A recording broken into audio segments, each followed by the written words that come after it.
I would have Okay. brought out my guitar. Besides, after November 4th, there's not going to be any more riots anyway. Maybe. We should have Brian do our intro with his guitar. That would be a good intro. The Mike and I Mindy. want to get one like the Man Cow Show, where they're like, "This is the theme to Man Cow Show," and he's all whistling. That's all it says. I like really on the nose, like Norm Macdonald has a special that's like Norm Macdonald's comedy special. I think that stuff's funny. I don't know that one. I've always pictured a little like deep Mike and Mindy show, and we were gonna do that initially, and he said no, that's dumb. No, I think that's good. That. I said that's gay as all shit. That's what I said. Okay, I stand corrected. Jeez. Aloha, dudes. If you're gonna say what I said, at least say it right. I don't remember what you said. Hey, P Money, long time no see. Hey, Mindy, Mike, and Brian. Do you know P Money? P Money's awesome. I don't know P Money. How's it going? He's Twitter. What I've always wondered is what the P stands for. Pimp money. It could be several things. I want to see what happens. P Money, missed you. P Money, stay there. You guys, hang on. With my lithograph. Nice. I'm sitting like alarmingly close, and I have an enormous head. I gotta get this like distance nailed down. I have to sign them actually, so I could sign them tonight. But the thing is, though, P Money, I realize they're going to be sent to Dynamite, and then Dynamite's going to disperse them. So I don't know if there's a way I can get them to send you a particular one. You know what I mean? I could ask. No, there's not. I don't know. They're kind of busy. They get busy. They get very busy. And I understand. They've got a lot going on. So, but yes, lithograph. But okay, let's talk about Mike and Mindy stuff first. Hey, Brian, maybe does she look all pixelated to you too? Yeah. Oh. Yeah. It looks like you're broadcasting off like a Motorola Razr. Close out every tab except for the StreamYard tab. Close out of your Photoshop. I just thought you were a shapeshifter. I was like, ah! I'm a reptilian, and sometimes my hologram pupils got all wrong. malfunction. My thumbs. Have you seen the videos of the alien thumbs where they're like, they say that they're aliens in the sky? You need your hand on the mouse to get this accomplished. Okay, what do you want me to do? I appreciate you being one of my fans. Let me sign that autograph for you. You ever seen that where he like Here, let me sign my name, Elvis Presley. You're like, whoa! I'll just turn into an alien real quick. Sorry, Mike. We're going to have 15 minutes of laughter and 0 minutes of getting anything accomplished. Okay, tell us what you want us to do and drink that rum and Coke. It's only 15 I already minutes? have 3 times, and no one's doing anything. Like, step 1, shut up. What do you want us to do? All right, let's go back to step 1. Shut up. Okay, now step 2, close out of every single tab except for your StreamYard tab on the browser. I did that a long time ago. Make sure all the other stuff is out. Yep. It's like a cliffhanger. Oh. All right. You're saying I'm still pixelated right now? Yes. Oh, well, I don't know why, because I didn't even... I don't know. Should I try closing out a StreamYard? But me. No. Uh-oh. Anyway. Well, how about I just turn myself off? How's it going? P Money, can you hear me? We can hear you, Brian. Do I have the audio? Yes, you do. We can hear you. Here. We can hear you, Brian.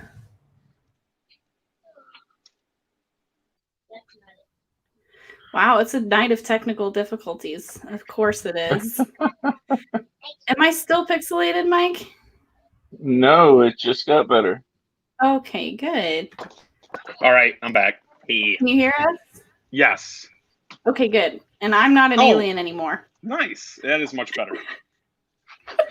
P-Money says, oh, and where I work, I was handling the money, and this guy once said piss off to me, so I called it piss off money, and then I just went to P-Money for short. Nice.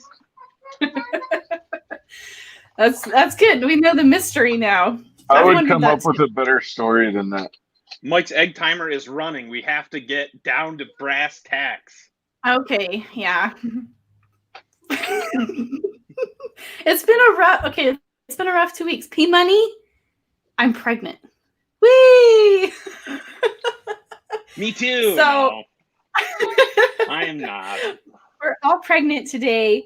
So it's been a busy 2 weeks of me feeling really sick and not getting a lot done. And Mike's starting to take 5 and come in here. I got to take care of the kids. Okay, you continue. All right, yeah. Anyway, it's been rough. So my account got nuked. That was fun. Yeah, that's awesome. Yeah. Man, you got your account got nuked. You got falsely accused of being abrasive, which I have seen no evidence to support at all. Man, gosh, is being abrasive against YouTube or Facebook's like terms of service? I think not. I think it's not more being abrasive than it is saying things that people have a hard time hearing. That's very true. I'm like, when you say, and I stick to it, man. If you have 200 backers on Kickstarter, you're irrelevant. I mean, in the grand scheme of things, right? Yeah. I mean, if you look at the big picture, Spawn is just one comic. Right. Spawn is just one comic, and it sold 120,000 copies this month. Oh, you're gonna get a fatwa put on me, Mike. God damn it.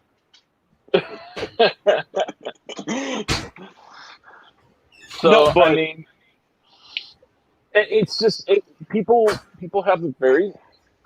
But the thing is, it's all subjective, right? So like, if you create something and you're like, oh, I created super cat, right? And you're like, I made this, I wrote it down on paper, and I sold 200 of those, and that's good that I sold and that's true. Like, that's good that you sold 200 of those. Yeah, it is good. But, I mean, don't you want to do better than that? That's like, I mean, I 100% agree with that. Like, and that was the whole thing. And and then the guy that doesn't like to be named, Mr. Larry Higgins. He doesn't like it when I say his name. He goes crazy. Larry Higgins decides to throw up a bunch of screenshots of things that I say, and then take them out of context as out away from the other things that I said about how, great the indie community is and how much potential it has, and, the things that could be accomplished if moved in the right direction.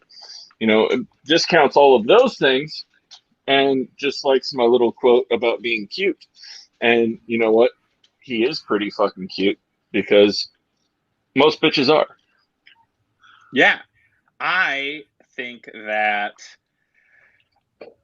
nobody in the thing is like, even the like absolute I'm crushing it level like campaigns are still like a very, you're still more likely to run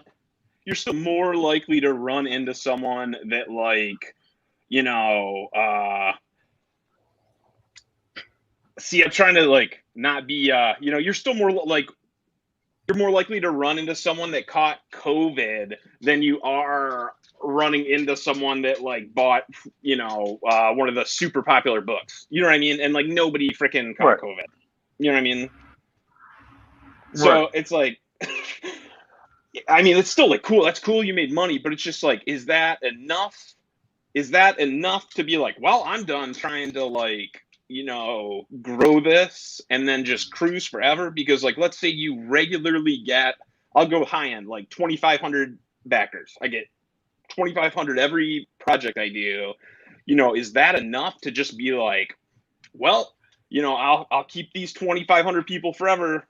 No, like people are gonna, like, if the economy hits the skids, people are like, oh, I'm not buying that $50 comic book anymore. That's like the first thing I'm gonna drop if my rent's due. If people get like burned out, hey, there's comics I've read that I'm like, I love this, and then I get like, I'm burnt out on it, whatever. Are those customers gonna get refreshed? Are you gonna like, you know what I mean? It's that's kind of my thought, to where, crowdfunding exclusively and kind of being happy where you're at is kind of like a dangerous game, to where definitely,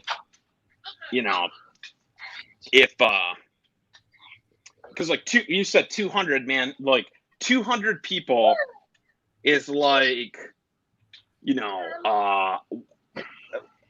a plane hits the side of a mountain, boom, all your backers are gone. That's just not very many people, Actually, I think you can fit more than 200 people on a commercial airliner. Yeah.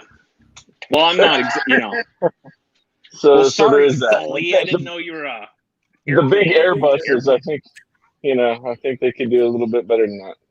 I didn't know you went to airplane college, Mike. I went to jumping out of helicopters college.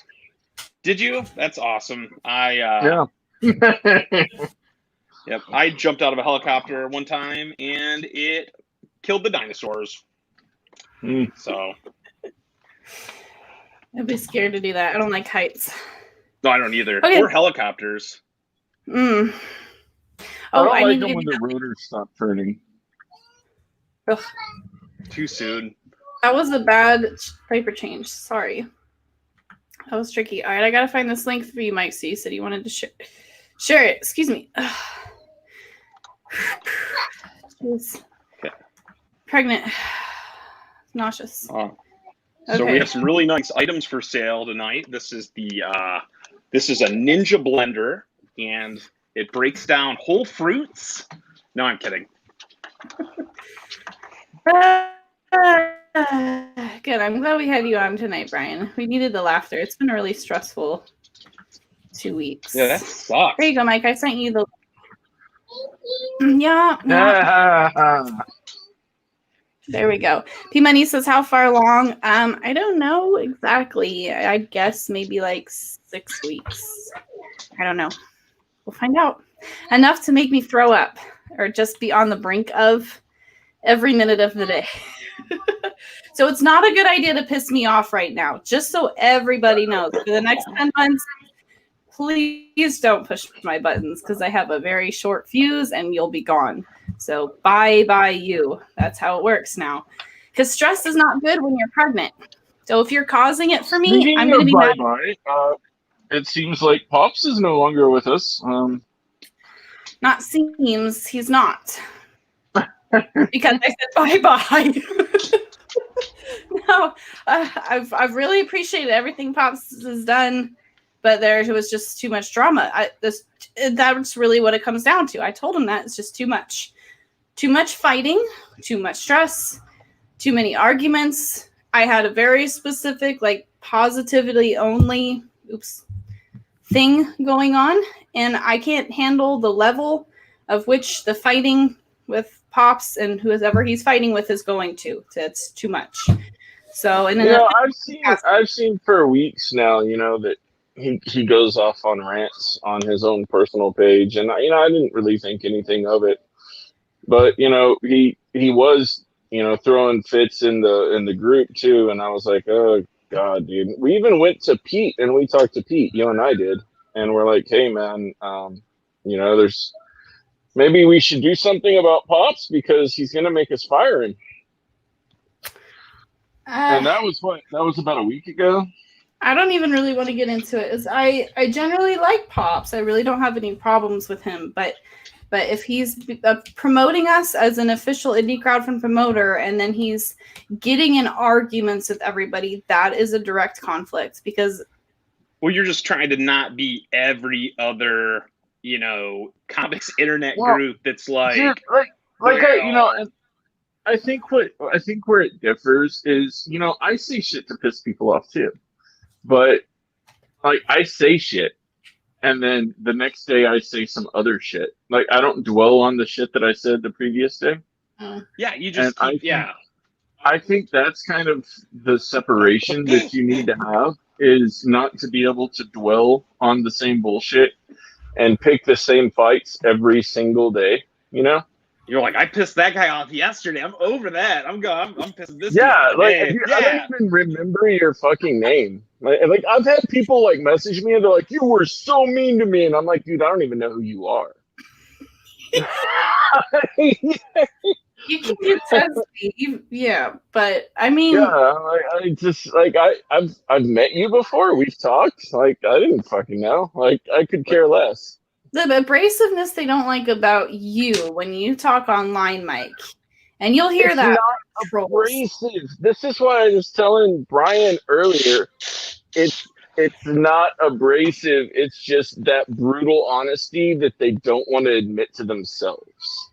Okay, but that's abrasive though. But it's not abrasive. Have you ever watched my 600-pound life? Yeah. No. Okay, you're like Dr. Nas, It's like, it's what you're saying is true, but it's like, he's like, no, you are much too disgusting fat. You need to quit eating pudding, you die, your heart go boom. And you're like, that's horrible. And it's like, but it's true. But that's, you know what I mean? Yeah. I guess so.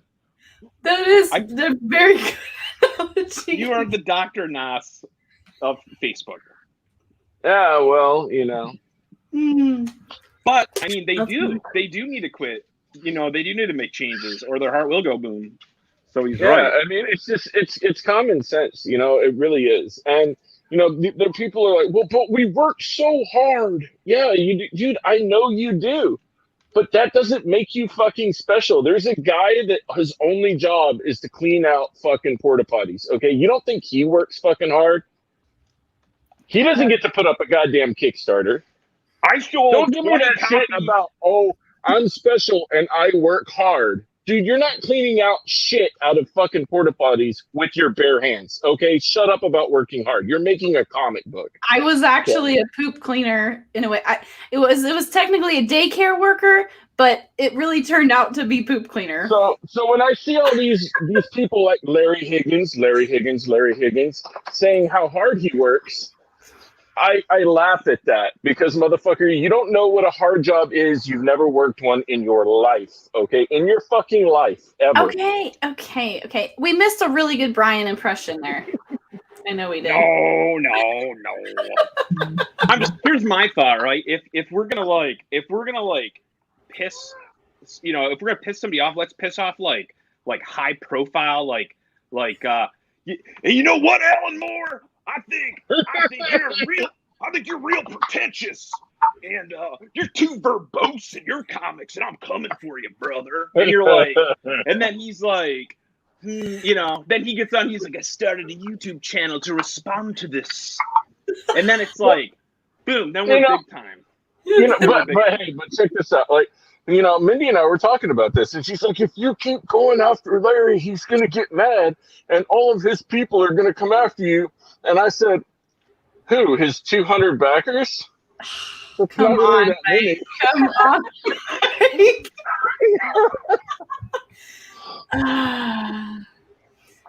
But see, I'm a big proponent of, dude, I was trolled by Rob Lightfield. You got to step up the notch a little bit. You know what I'm saying? Like that dude has a lot of Facebook friends. Okay. That was Brian saying. I'm just like, I would I try to not call a specific thing, but I feel like I do bad. You know, I'm like Robotronic to lizard. You know, and people are like, Brian, in our book, there's an amphibious robot. That's awesome. I literally can only name like 3 amphibians, and I'm pretty sure lizards are not one.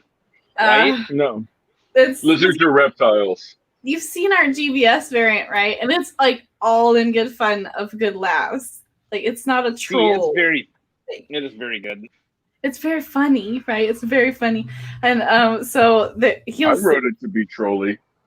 It's not. That's hilarious. Oh, I'll say it. I don't care. I felt that stress in the belly. It's not trolls. We're not trolly people. We'll respond. We're transparent. But I mean, like, after we say our piece, we cut it and we move on. That's what we do. We don't sit and post on Facebook. Yeah, and I'm not going to sit there and put up screenshots like a little 12-year-old. We learned our lesson 4 or 5 years ago when we had a bunch of trolls. We tried to defend ourselves, and then we learned that just doesn't really work. There's no defending yourself. People take it out of context. It just the problem, and then all the good people that would support you. Why? It's just better mentally to just cut it and move on. I don't even care if people are trolling us or saying things. Like, I don't even care. It's not worth my attention. Frank Miller once sent me a box, and when I opened the box, there was a human hand inside. So, like, I don't mess with that guy no more. Frank Miller. That is not a true story. Sorry, Frank Miller. He's the one that drew Batman. He had that Batman run, right? He watched an interview with him, and people used to tell him all the time that he would never work in comics. So that's a cool story that he was like, guess I am. Eventually. And he's getting better with age. The Frank Miller Batman stuff was really pricey too. It sold for a pretty penny, and that's the whole perspective that Mike and I come from in this. And I think you do too, Brian, because you've frequented your LCS and you've collected comics for a long time. Is that the crowdfunded price tag? Like, say if you're going to put out a book for $60, but you've never worked in the industry. It's weird to us because like a Frank Miller Batman might be $60, and Frank Miller has to work a long time for that price. So while I understand the indie books are hot, but you really have to justify it. Like, but even then, how many of those is Frank Miller even selling at $60? You know what I mean? Like, yeah, that's a premium. Well, he's not selling them. The publisher is selling them. Oh, yeah. Like, who's at the door? Oh, my God. Oh, it's Frank Miller with a stack of books. I didn't expect this. But it's a weird time of comics. It is weird. But the thing is like, if someone puts a book up, you know, it's like, this is what I've said. And, like, I keep talking about, like manga and stuff, and I don't own a single manga, and I don't like read manga, but like, you know, if I went into a store and there was like a book and it looked cool and it was like $10, I'd be like, I'll buy that book. But if somebody's like, this is maybe a cool book, possibly, and it's $40, like I'm so broke, I have to keep my Hot Pocket skins and refill them. I don't have $40. You know what I mean? Like, that's just a lot of money to gamble on. Like, you know, this is the coolest new character that's ever hit the scene. His name is the Posmatronic Cat, and his facial name is Cat, and it's like his worst enemy is like Parvo, and that's the name of the guy. And it's like, and the cat has yarn for a utility belt and stuff yarn. And I've sold 27 copies and put that in your back pocket. You know, it's like that's a lot of money to gamble on that guy. You know what I mean? Yeah. You're funny. That's funny. Brian, you're going to hell. I'm sorry. I'm sorry. Yeah, in issue 11, he gets declawed, and then he isn't as ferocious as he once was. But then he gets artificial claws. Last time I made fun of a retard, I got a Bleeding Cool article. You better watch out. Oh man. Oh man, I would love a I don't know who this guy is. Yeah. But I'm coming after him, you know? Yeah, they made fun of Mike for making for having a meme with the retarded kid on it, even though he didn't make the meme. Like it was already a meme. It had been used for quite some time. You know the retarded Superman kid? Bizarro, right? I don't know. It's just a meme. It's just a popular meme. It's a kid. Superman, though, there's this kid who has autism, and he's dressed in a Halloween Superman costume. Oh, I heard about this, and then it was like and then it was like, hey, that's not cool, man. That's what people say. What's the matter with you? But it was already a meme. Like it was on meme generator. It was I went to meme generator and I typed in retard, and that's what came up. And I was like, oh, that would be funny. Dear MGM, I recently discovered you own the rights to a character called Mr. Magoo. People suffer terribly with blindness. I don't find this funny at all. Sometimes they are very much at risk for walking off a scaffolding and can also help solve mysteries like in that show. But I don't think you should make light of it. Send, you know? That's exactly what happened. Get out of here. Everybody, you know what? Everybody in the world is a 1950s school marm. That's what I found out. Everybody's like, come on. I know. What happened does that mean Waterboy should be canceled? Adam Sandler? Waterboy? Like all the movies Adam Sandler has done? My mama said she's the devil. I was born with an extra chromosome.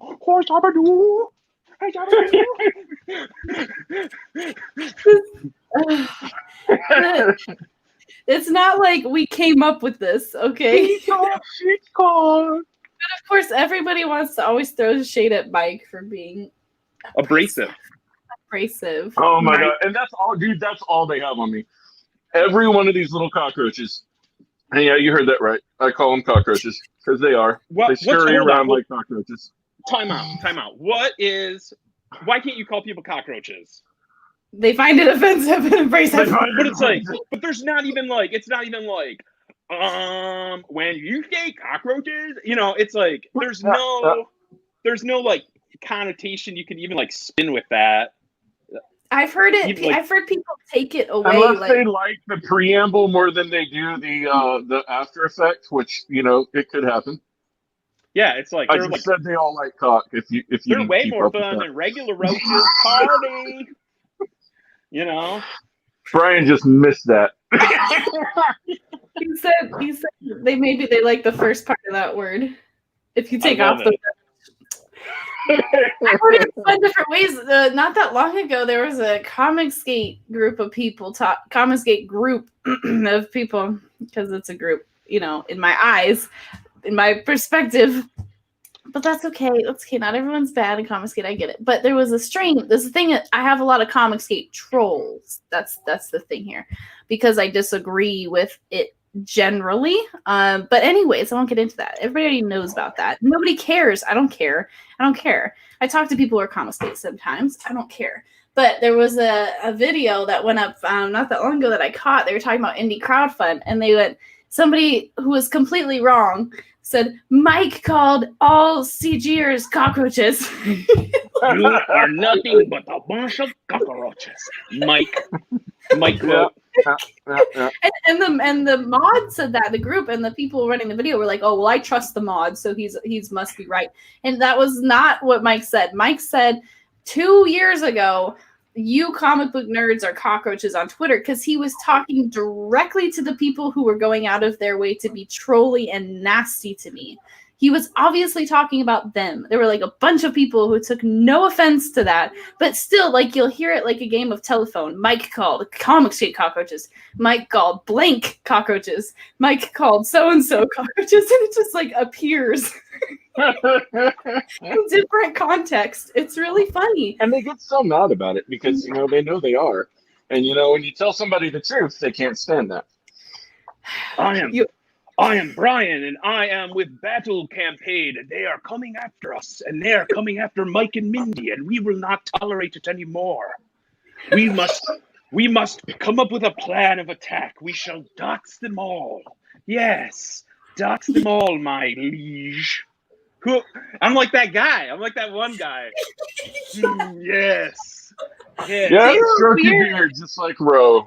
Yeah, they were weird. They did say something. They were like, I don't even remember. Something with a zebra or something. I don't know. They don't make any sense. That was so long ago. I know what you're talking chalice. Yes, we must begin the ritual of revenge. Hell, Caesar. That guy is very alarming. It was very weird. I kind of like this whole that whole deal though. I was like, man, I wish I had that kind of unsettling vibe I could rock. I think I could get a move with it. Grow a beard.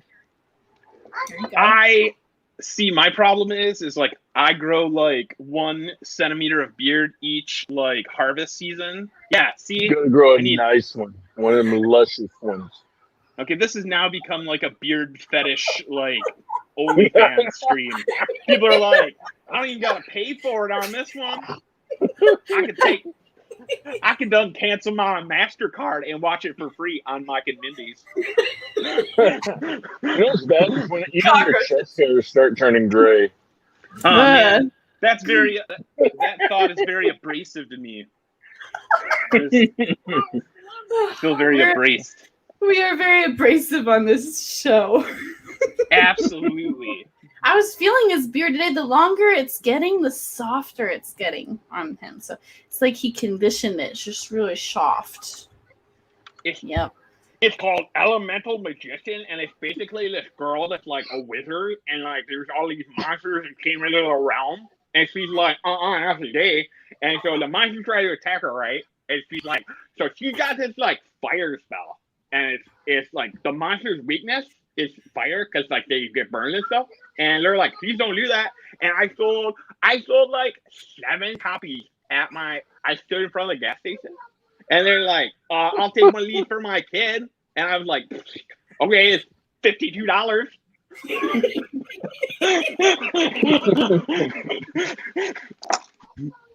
And it's worth it. It's so worth it. She's so cool. She's because the monsters, if it wasn't for her, they'd just be eating people's faces and making everything horrible. And she's like, not today, buddy. Nope, no thanks. Bam, fire spell. Oh. You need to be a comedian. It's too bad. Straight out of Portland. A hard time because this is gold. It's so funny. Yeah, I mean, the problems with being a comedian are there's nowhere's open, and then B, no one has a sense of humor at all. So it's yeah, that's a good point. No, you can do that shit. I mean, if you live in a big city, man, they have open mics and shit. And I mean, I've seen a lot of people be real successful. Stop it. You're funny, Brian. You're really funny. I'm serious. See, but you can do an open mic night. Yeah. I get sweaty. There's I want to listen to what he's saying, but I'm just laser focused on how sweaty he is. Does he have a glandular problem? You said, by me, let's see, I have the fine city of Detroit. Known for there's some good underground comedy tourism business. I know where Brian is generally. Yeah. Yeah, absolutely. And over here in Chicago too, and it's not that far away. Chicago's awesome. I actually went to Chicago, and it was lovely. I had a great time. They have the Laugh Factory over here. You kill it. I went to what's that? Hold on, what's it called? With the okay, give me a scenario. All right, I'm a waiter, And what happened to me? Give me something. What happened to me? I just tested positive for HIV. Okay, let's go. You know that. That's the Improv. It's downtown. No. The Saturday Night Live farm thing. I don't know it, but that sounds funny. Whatever it is. It's called Second City. I went there twice in like 2 days. I don't know what it is. It's not a. That's where like Aykroyd and like Dan Aykroyd and who else? The guy that played Egon. Yeah, Harold Ramis. There's a Harold Ramis. Yeah, Harold Ramis. He came out of there. Yep. Man, well, we're over your 15 minutes, Mike. Time. Oh, usually we have like 15 or 20 more people watching. Did you just inhale a moth? What hat? You're like, we just. Hey, I'm pregnant. Yes, this stream is really popular with fans of beard porn and people that like to watch people throw up in their mouth a little bit. And there's a little bit of everything for anybody. Exactly. For gardeners, like I brought this in my pocket because I really just wanted to show off this tomato that I grew from seed.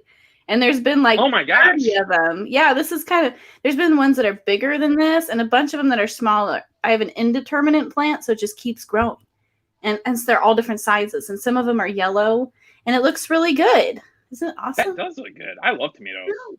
They're really good tomatoes. They're like a fruit, but they don't know about it. It's like I like them pretty good. I haven't watered them lately. I've been too pregnant, so they're dying off. But they're dying off anyways because winter is coming, so they're already turning. And so we grow hot peppers too. We've got a bunch of Thai chilies, and I got all kinds of things out there. It's my first year gardening too. It's been a total success. Woohoo! 2020.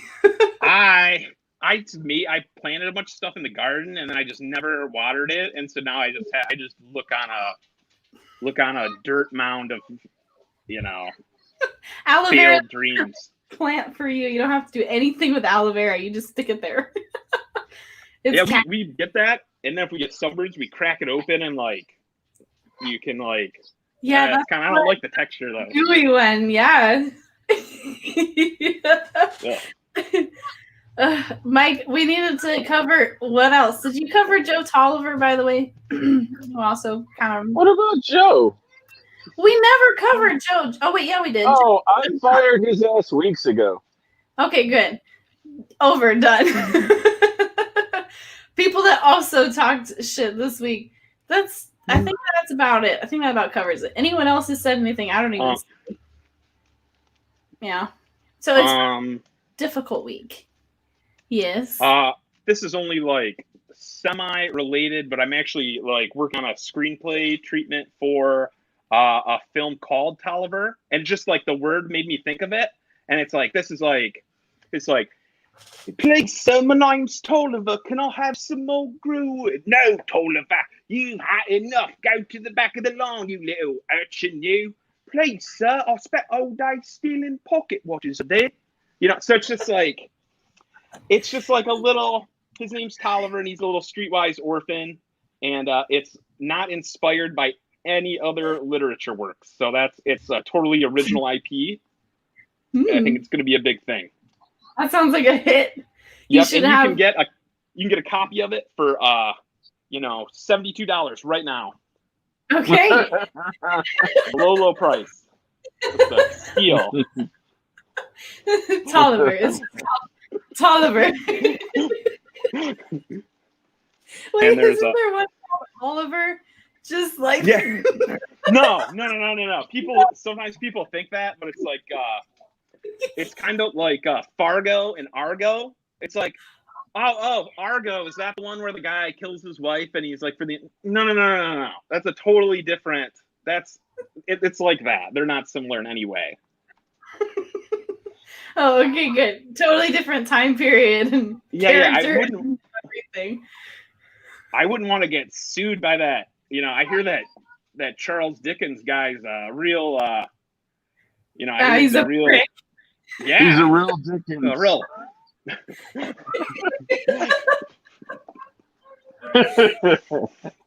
Don't get testy with him. Don't. Testy with Charles Dickens. Yeah, He's a real Dickens. He does. Yeah, he does get a little testy. Dickens does. And there's nothing. Yeah, there's nothing worse than a testy Dickens. I always say. So. Stay off his IP. Stay off it. Right. If you see Dickens' IP, he's gonna get testy. Testy right now. Oh, that's funny. Toliver. What is the? I just like to totally derail every topic. What's that? What's that freaking Charles Dickens book with like with Pip and the old lady and she like catches on fire? I'm not going anywhere with this. I just was. I don't know. Let me look that up. Charles Dickens, Pip, old lady on fire. Miss Havisham. Havisham. Yeah, let's see. He is a character in the Charles Dickens novel Great Expectations. Yeah, Great Expectations. That's a good one. I love when that old lady catches on fire. That is dope. He goes up like a bunch of dry sticks. What is a word for a bundle of sticks? I know there's a shorter version of it, Mike. I can't think off the top of my head. There's a shorthand. Yeah, is. It's not coming to me.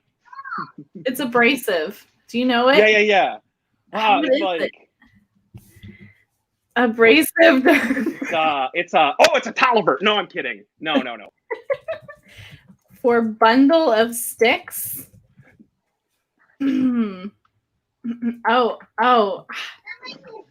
Mike, say it. No. Never mind. 7-month ban. No, that'll be quoted everywhere. We better not. Yeah. Hey, we got more watchers, Brian. Hey, what's up? How's it going? I just revealed that the test came back today and it's not looking good. So you just came kind of on a down moment. But we're just trying to keep kind of a happy face on everything. Trying to look to what little future I have left here. So, no, I'm kidding. Ryan, the whole purpose of the Mike and Mindy show, by the way, was to have fun. It started out as like, yeah, this is perfect. It started out as like as we started it in the midst of all these riots starting when they started on like 11, 12 weeks. Okay, a bundle of sticks is a bunch of... Never mind. Whoa, Mike. If you say it, it's worse than if anybody else says it.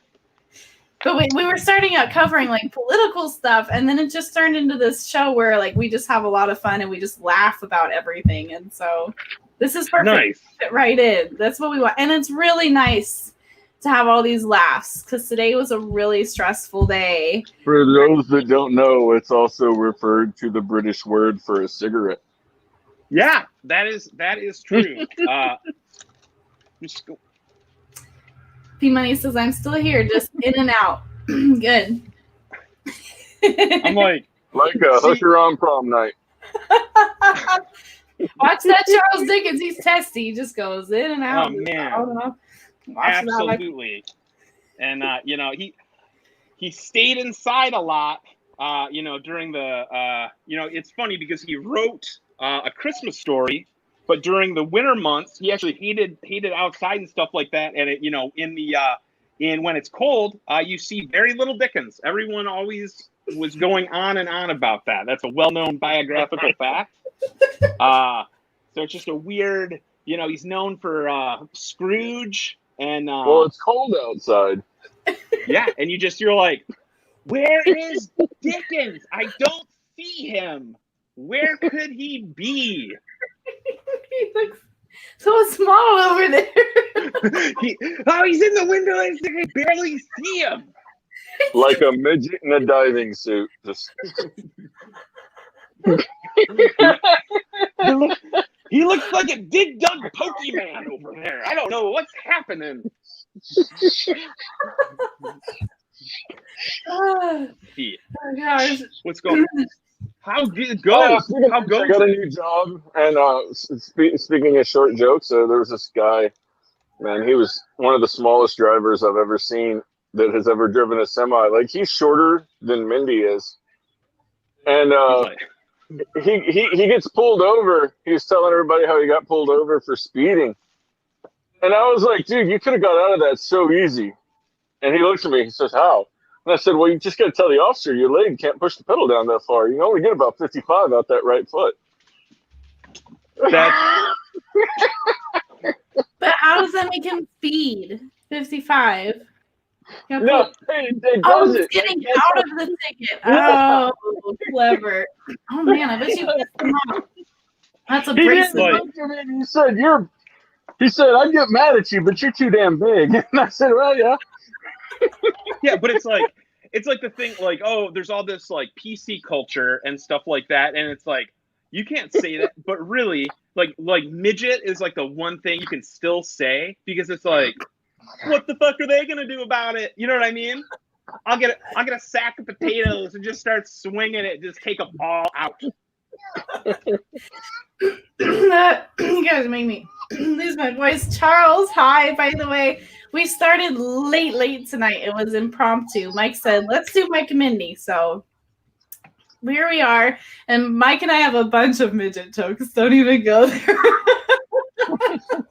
So I have a true story. I used to work at a like appliance sales place, and I'm in line to like we take ups. So it's like, oh, like I haven't had a customer, I'm next up, so like I'm waiting, and like I'm looking straight forward, and the door like swings open, and I'm like, there's no one, and there's like a midget person there, a lady, and she walks in. And I was like, oh, hi, welcome to appliance store.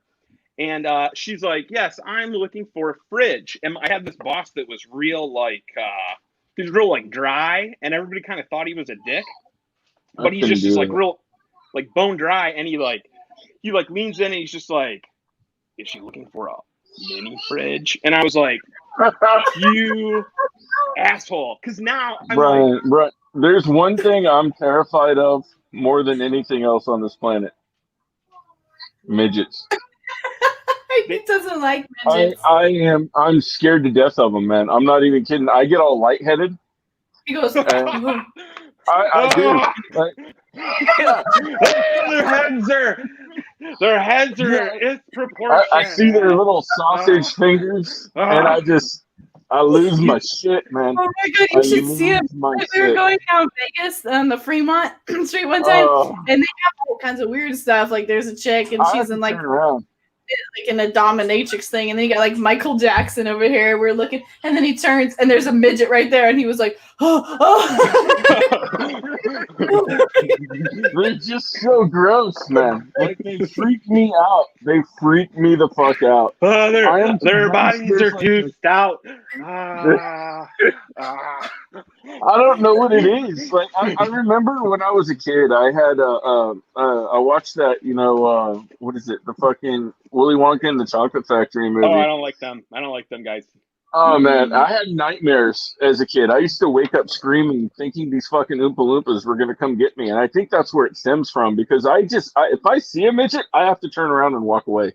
I can't even interact. I can't say hi to them. And I watch the little Game of Thrones fucker all the time. It doesn't bother me if they're on the TV. But if they're in front of me, right? But if they're in front of me, like in person, and their little sausage fingers are just hanging out there, dude, I can't do it. Do you think their hands are always wet, like a baby? You know what I mean? I think they're gonna bite me. I think they're gonna bite me. I'm not even joking. Why are their hands wet? Actually, I have a story. I think I told you, Mike, but I ran into a midget not that long ago with the kids in Bass Pro, and her hands weren't sausage, weren't wet. No. Her nails were really long and skinny. Like a leprechaun. and they were all really dirty. Like her hands were filthy, and she was helping. I was looking for his toy. She's digging graves for all the children she slaughtered. She's a mole person. That's the clear answer. She's like, oh, I'm just here to buy another headlight lamp, you know. And you're like, mole person. Seen it a million times. It was really strange, you know. I was just like looking at her hands, and she was picking up the toys because her nails were like raw, and they were full of dirt. It was just really weird. I was like, who goes around at work too, nonetheless, stocking toys with dirt all over their hands? It was so weird.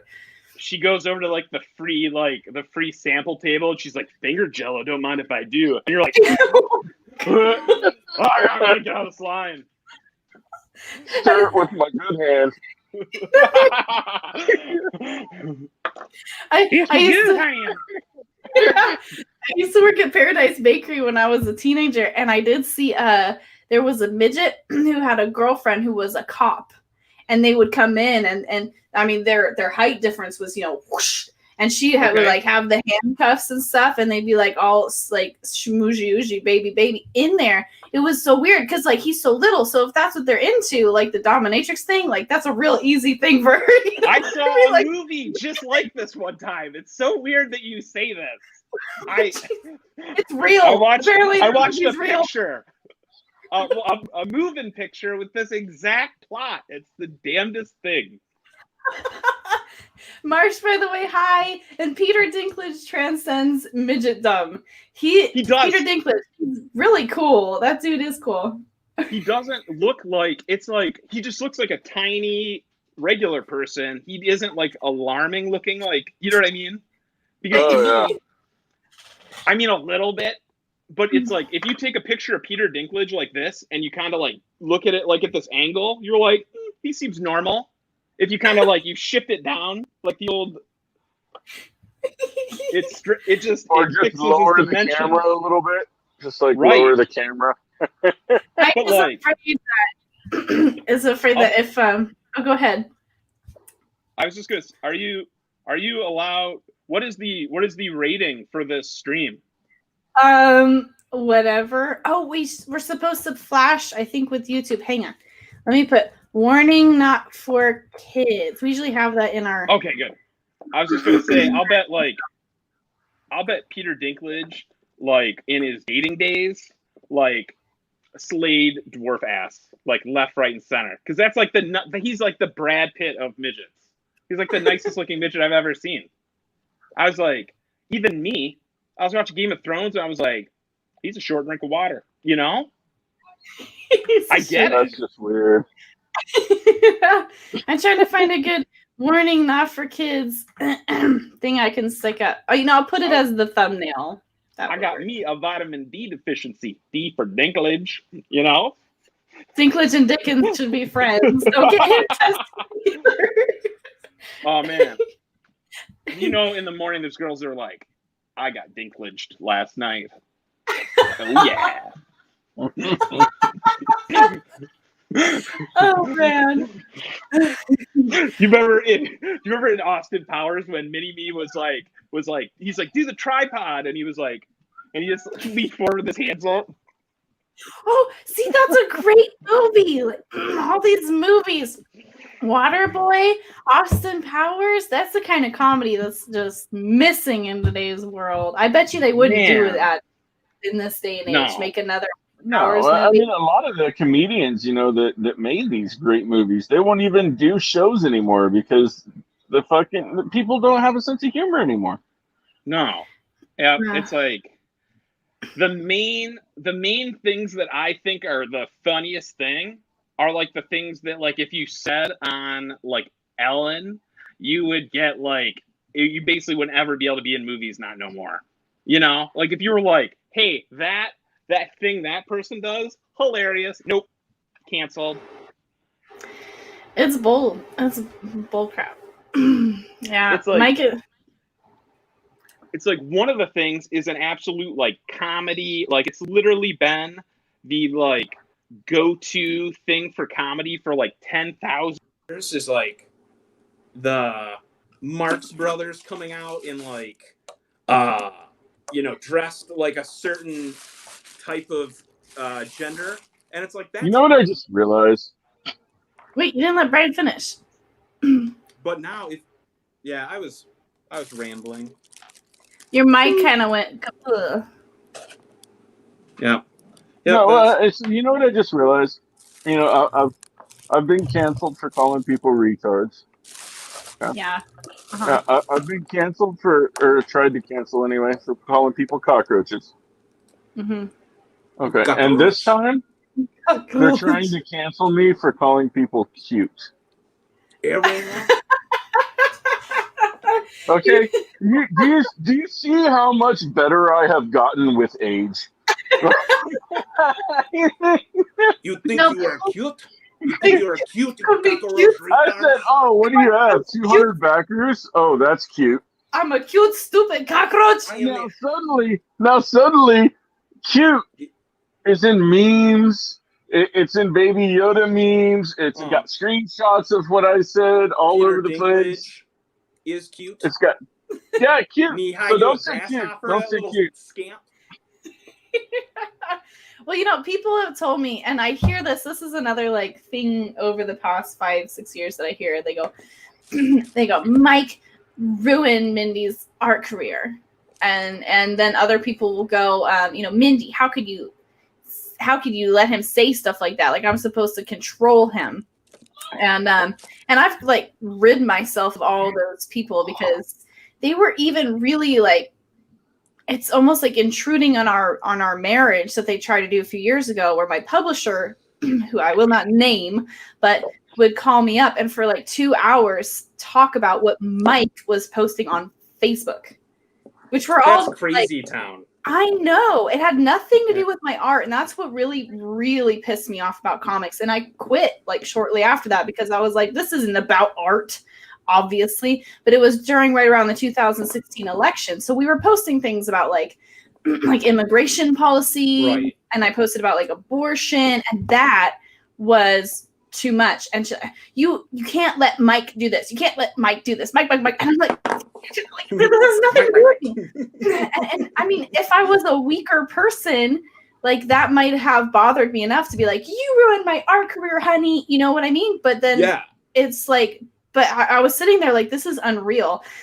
Either they're with me or they're not. They're my publisher or not. And I choose my husband over what these random people say online. So I think that's just the stupidest thing when I hear that. That's crazy. It is. It's so intrusive into our personal life. It's like communism. It's ridiculous. And then I think about all the people that got offended about things that Mike say, and if they were to line up in a room and I'd go down and ask them one at a time, what did Mike say to you? What did Mike say to you? They'd be like, well, he called me a cockroach. Well, he called me stupid. Well, he said I was cute. One person, well, he got mad at me for slabbing napkins. It's just okay. So all of you have just nonsense reasons. Okay, all right, that's it. It's America, though. You know what I mean?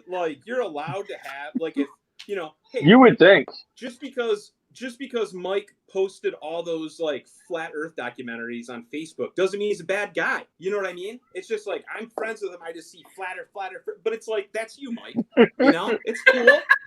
I don't believe in flat Earth. Shut the fuck up. No one's judging you. I watched a Jim Lee stream the other night, and he's very, mask friendly and stuff. And he talked about someone had told him about flat Earth. And so he was asking, I didn't even know that was a thing. People actually believe the Earth is flat. Well, now it's because it's referenced. The root of it is it's referenced in the Bible. There's something about it in Genesis, a disc. I don't know the whole deal. That's not one of the things that I'm I was nah, that's dumb. But it says something and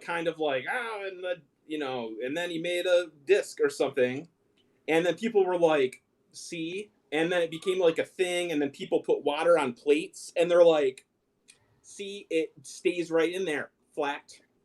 And I'm sorry. I mean, that's what it.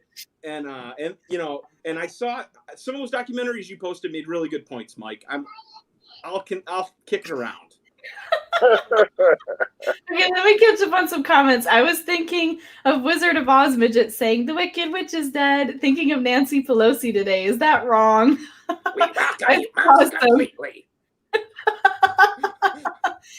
Greg that's Ruth Bader Ginsburg. That's not Nancy Pelosi. Ruth Bader Ginsburg. I saw that. That was funny.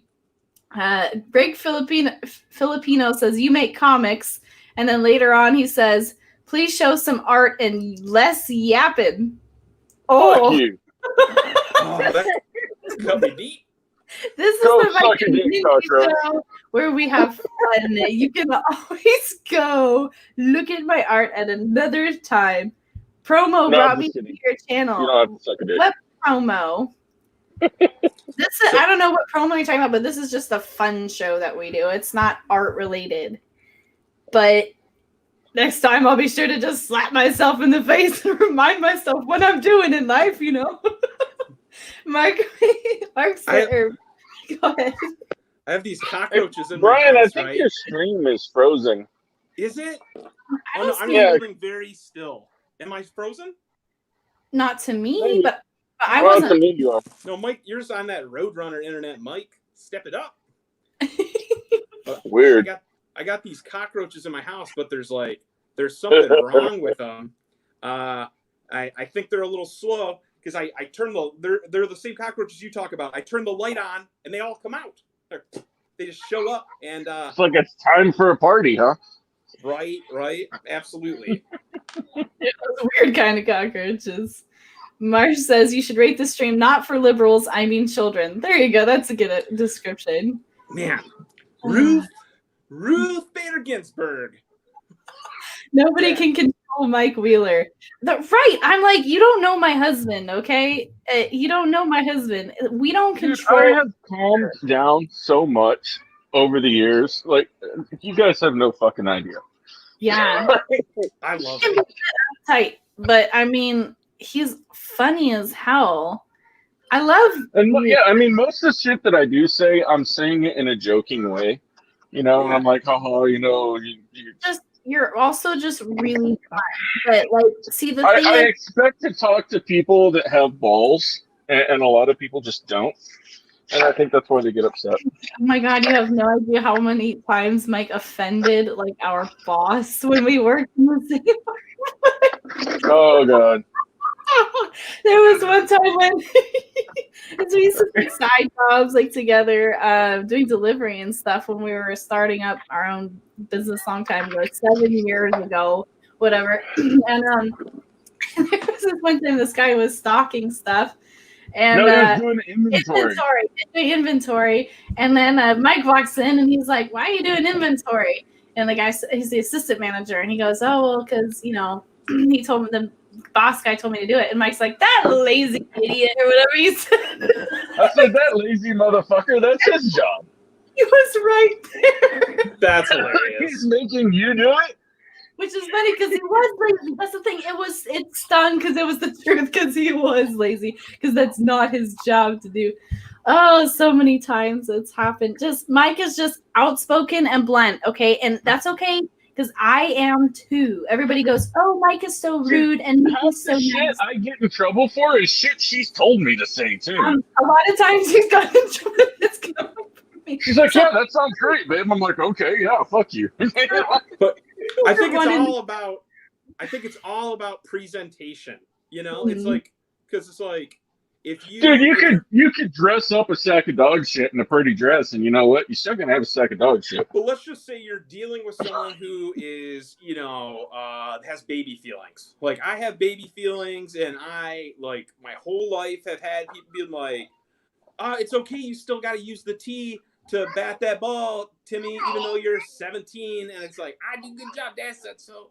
And you're dealing with that guy, and you're just like, listen, dude, freaking more people today, probably around the world, got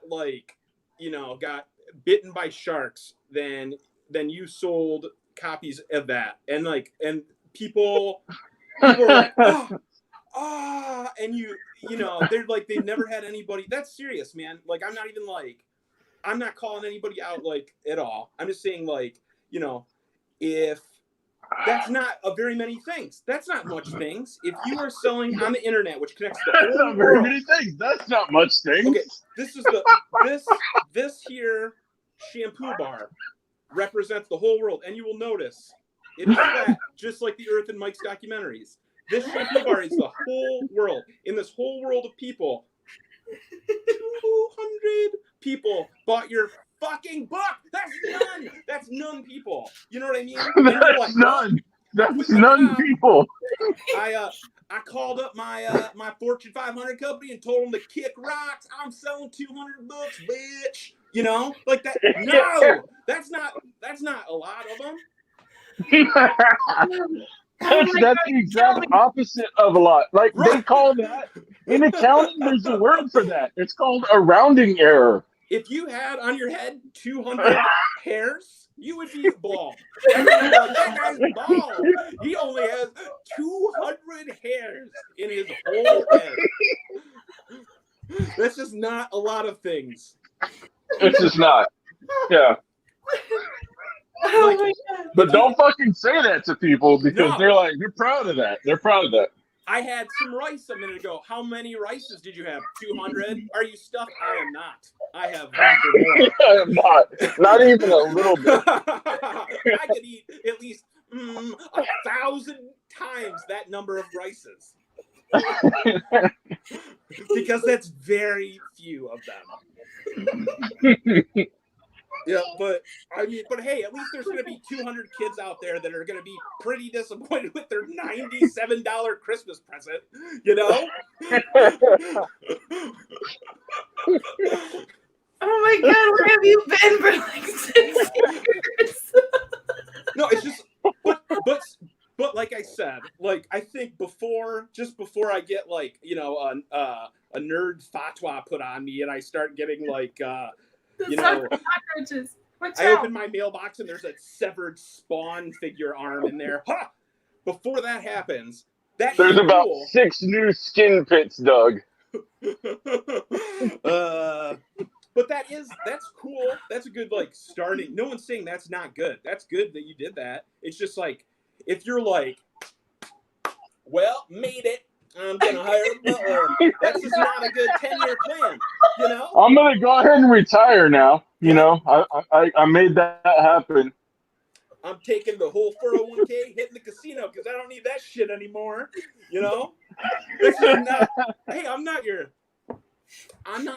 financial advisor or anything like that. I'm just saying, if you're like, forget trying to sell these anywhere else. I'm selling 200 of them up on the Kickstarters. It's like, I feel like you may not want to put your 2 weeks notice in at the toll booth just yet, you know? That's all I'm saying. 200 tickets. Oh man, talk about the number 200. That's just, you guys have no idea how many trucks and shit go by. Oh my God, 200 truck. Oh, $200, $400, $500 every 8 hours. You have $200, right? You're like, I have $200. Dude, what all can I do with this? Hey, I'm gonna put this in perspective. Like, I mean, you guys know, Mindy and I, we used to run a trucking company, right? Yes, I believe that. You have mentioned that one time before. Now, some of these people, you know, they're Kickstarters, Indiegogos. They get around what, about 10,000? Yes. Yep. Okay. I made that in a fucking week. Sorry. When during the Christmas season team drivers, we were making in a week, 10,000 every week. Yeah. So in a week, every week. Sorry. Okay? So when someone comes at me and they're like, "Oh, my $10,000 Kickstarter," I'm like, okay. That's my natural reaction. It's just, I found a homeless guy to do the art for me. I paid him in soup. You know, it's just like, I feel like you are really not going to hit the mainstream with this IP. You know, it just seems like you're small potatoes. That's all Mike was saying, and of course people are screenshotting it and going like, "I'm offended," but he's saying like in contrast, like just like you said, like don't retire on the 200. Spawn alone. So wake up and expect more. Kind of, go after a little bit more in life. That's the goal you should have. Kind of approaching retailers is that's where you want to go. So of course. Right. Gonna say something about it. Spawn alone sold 170,000 copies, Mike? No, 120,000 this month. Okay, so that's a great success. Todd McFarlane has a jet with Spawn on it, so I mean that's a good old hire the butler. I'm gonna hire the butler. That's just if there were people that agreed with you, anyways, Mike. Like there's another one, but it's like that is nobody's saying that like. Oh, you sold 200, F you. It's like, that's great. That is a great start for you. But it's just like this attitude of like, I'm selling 200 on Kickstarter. I gotta listen to you, stupid head. You're like, no, that's not, that's a good, like. That's absurd. It is absurd. It's like the only time 200 is like a large amount is like if it's like years you live, like Ruth Bader Ginsburg. Then you're like, oh, good job, congratulations, you made it to 200. You old demon. That's awesome. But like for books, not very much books. It's a great starting point, but that's not the end point, and that is all Mike was saying. But of course, Man, you killed me, Brian. That was hilarious. If you have any more jokes about the number 200, I am all ears. When I walk out of a hometown buffet on Saturday with Grandma, I have like at least 7 people waiting out front that bought my book, and they're like, "Can you sign this for me?" And I'm like, "Grandma, can I have a pen out of your purse?" And I do. I sign it for her. So I'm making so much money right now that like I told Family Dollar to cut my Saturday shift. I don't even need it not no more. Oh gosh.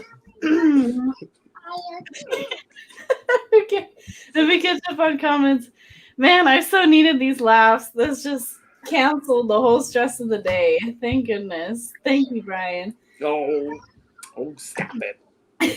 Mike and I love to laugh. That's why we made Boobs, and Boobs is funny. Boobs is funny. I like that idea. You're gonna like the characters. They're even funnier when you read it. Let's see. Yeah, Sunshine is based on my old tool pusher when I worked in the oil field a long time ago. The name of the bad guy made me laugh. Like, as soon as I saw it, I was like, hilarious. That's great. Gaylord von Slobber. He thought of the Gaylord. He was doing Gaylord von something else, and I tweaked it. I was doing Gaylord von Schreiber. Yeah, no, I said no. And so we buried, and I said Slobber. Gaylord von Slobber. It's beautiful. It's brilliant. It's a perfect villain name. It's awesome. I had a friend move to Gaylord, Michigan, and I was like, what a coincidence they named the town after you. What are the odds of that? That's unbelievable. You know how to pick them. Yeah, it's just like, it's meant to be. That's you grew up there, right? I hope, Mindy, you're feeling up to doing another live stream, drawing stream sometime. I've missed them. Yes, P Money. Usually I do them. I'm losing my voice every Saturday night, but I've been pregnant and sleepy, so that hasn't happened. But I will get back into that. The reason the flat earth is referenced in the Bible is because it was written to the people of those times. Those people believe the earth is flat. But it says something specific about it, like a phrase. Like I'm not even like, I don't know very much about it, but it's like a phrase that's like, something disc or something, and it's like that. That's what it's like. Disregard science. I don't know. I love space. I wanted to be an astronomer, so I couldn't get behind that. But I love space. Space is so cool. That's why my book is set in space. It's like this wizard lady, and she's in space, and there's like, how have you not heard about it? There's 200 people that has like, I'm surprised you can even go to like the mall and not hear about, because with all the 200 people that bought all of them, they should probably talk about it everywhere. Oh man, think about how many people walk through the mall. Yeah. Weekends or a day. That's a lot of people. Man. When you look up, when you're a business and you're looking up locations, you can look up the data, or a lot of times the real estate people or whatever will have that data because they're trying to upsell it to you, and it'll tell you the amount of traffic on that road. Like, oh, you should, pay this much more money because we're a high traffic intersection, and it's in like the 100,000s, the number of cars that just drive through. Yeah. In a day. Or the fatal accident ticker. Oh man. Yeah. Oh man. See, I go to my bookie and get action on that. I'm like, I'm feeling it's gonna roll over to 60,000. Let's put $1,000 on it. Mike and I used to live in this neighborhood where there would be a car crash in this square mile on either one of the four corners every single day.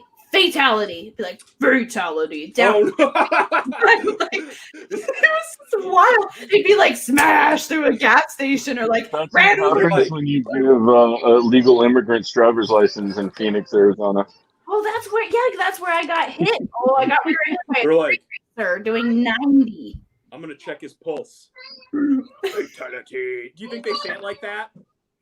I like to think that's how they. Maybe, but in Spanish. Fatality. No, fatality.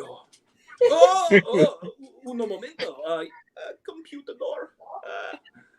That's my favorite. I took Spanish for like a year in high school, and of the whole thing, computador was like my favorite word because that's a cute word. It is. It's just like, and I was good at the like thing, and it's the word. It's a word that really gives you a lot of action on the thing, like computador. You're like, oh, I like that. I feel that in the Dickens. Yeah. Well, and the street racer guy it was such a bad accident. My car was total, like ripped off, and it was bad. But that was like he was going about 90 after he slowed down and went with his tire. Oh no! Yeah, and he clipped me to it. Oh, and there were two people street racing, and they were using both lanes of the road, like going that way and going that way didn't matter. They were going weaving on the whole road. And the police officer said, "Oh well, he's an illegal. You just got to let him walk. There's nothing we can do." So he went home free.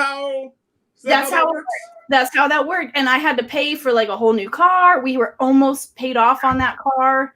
And I mean, it just wrecked us financially for like 6 months. And that was about the time of the election. And I was posting shit like, there is a consequence to illegal immigration. I just went through it. They're like, sir, are you all right? Are you seem a little rattled from your drunk driving accident. We'll help you get home. Yeah, they tried to blame it on me. And the cop was like, no. He's like, that's not her fault. He's like, what's the matter with you? What's the matter?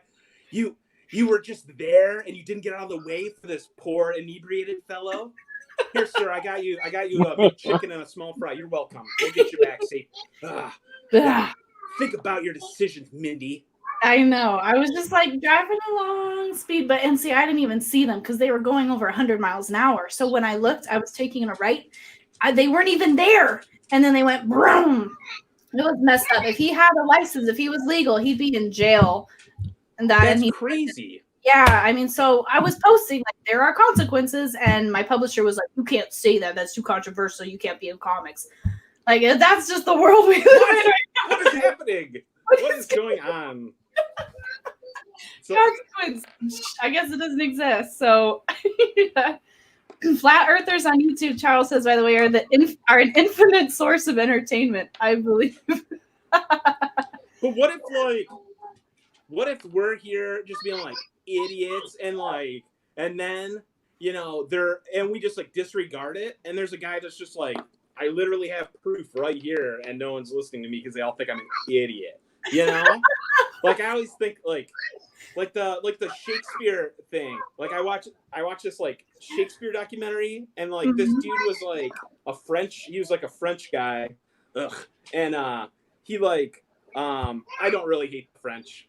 But he was like, there is plenty of, how you say, evidence that Shakespeare, he did not write the Shakespeare plays, how you say. And this guy's like, okay, buddy. And then, like, he goes through, and, like, there's 3 parts. In the second episode, the guy started out like, whatever, dude. Second episode, the guy's like, what? Yeah. You know, maybe that's us with flat Earth, and we just haven't seen the like meat and potatoes of it yet. That documentary was so complex. I sent it to Brian. Mike, that documentary that you never watched, that's so good. It literally exploded my brain.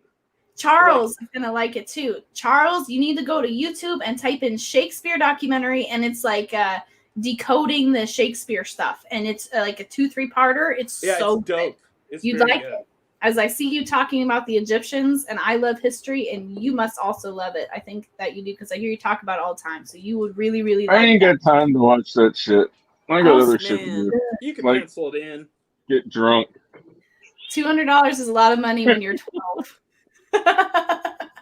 Columbus knew the Earth was round. Oh, go ahead, Brian. Mike, do you have a motorcycle? No. See, you know what? Now, oh man, I owe some people about $200 on that bet, but it's not that much money because that's a very small number. So it's gonna be okay. When I was in the Marines, I had a 2001 Hayabusa. Oh, nice! That's the same motorcycle my mom uses. That's cool. No. Your mom must be a big girl.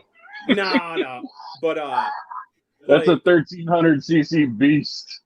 I just there's all this. You're talking about car accidents, and there's just all of this people are on motorcycles and it's just you'll see bumper stickers "Watch out for motorcycles, jerk," and it's that's good advice, right? But on the other side of the coin, it's why not just, if you're so worried about ending up splattered all over the E-way, get in a car. You know what I mean? I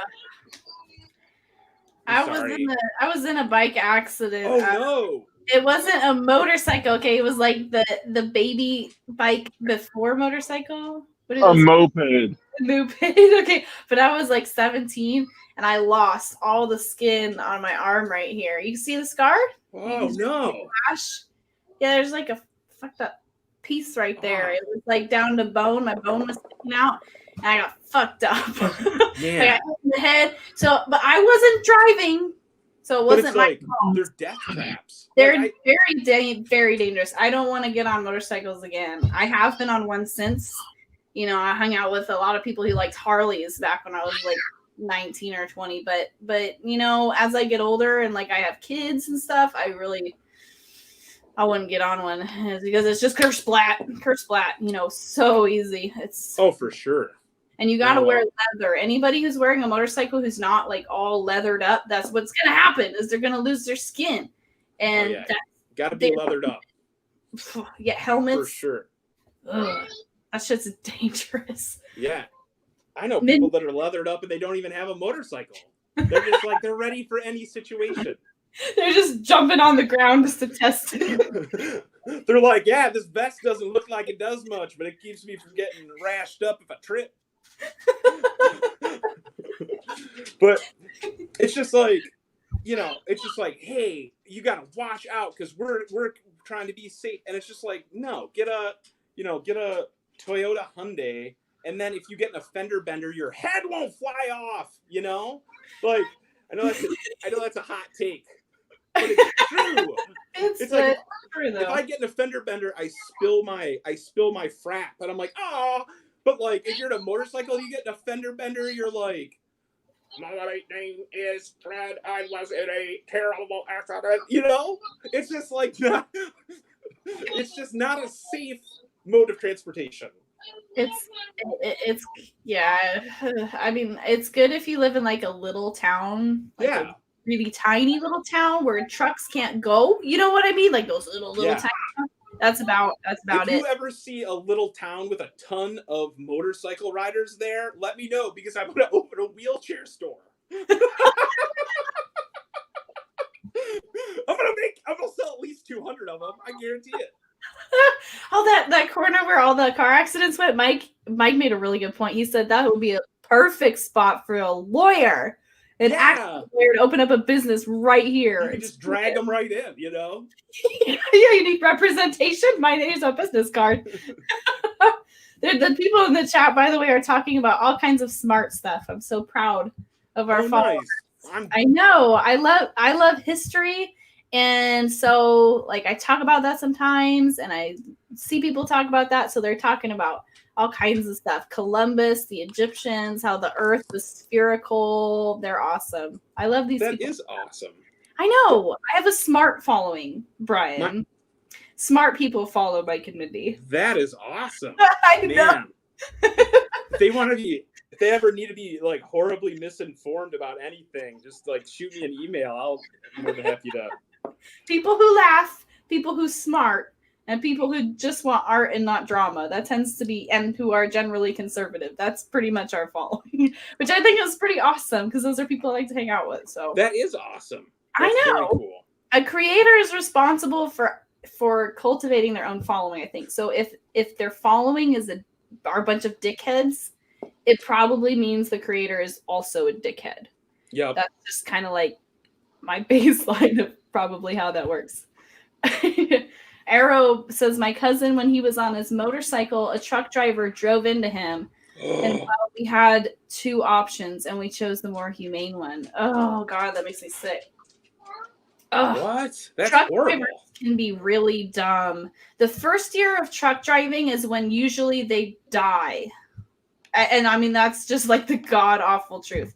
The first year of truck driving, if a truck driver isn't like, especially during the winter time, you will see. That's what it is. It has nothing to do with like their first year. It has to do with their first winter.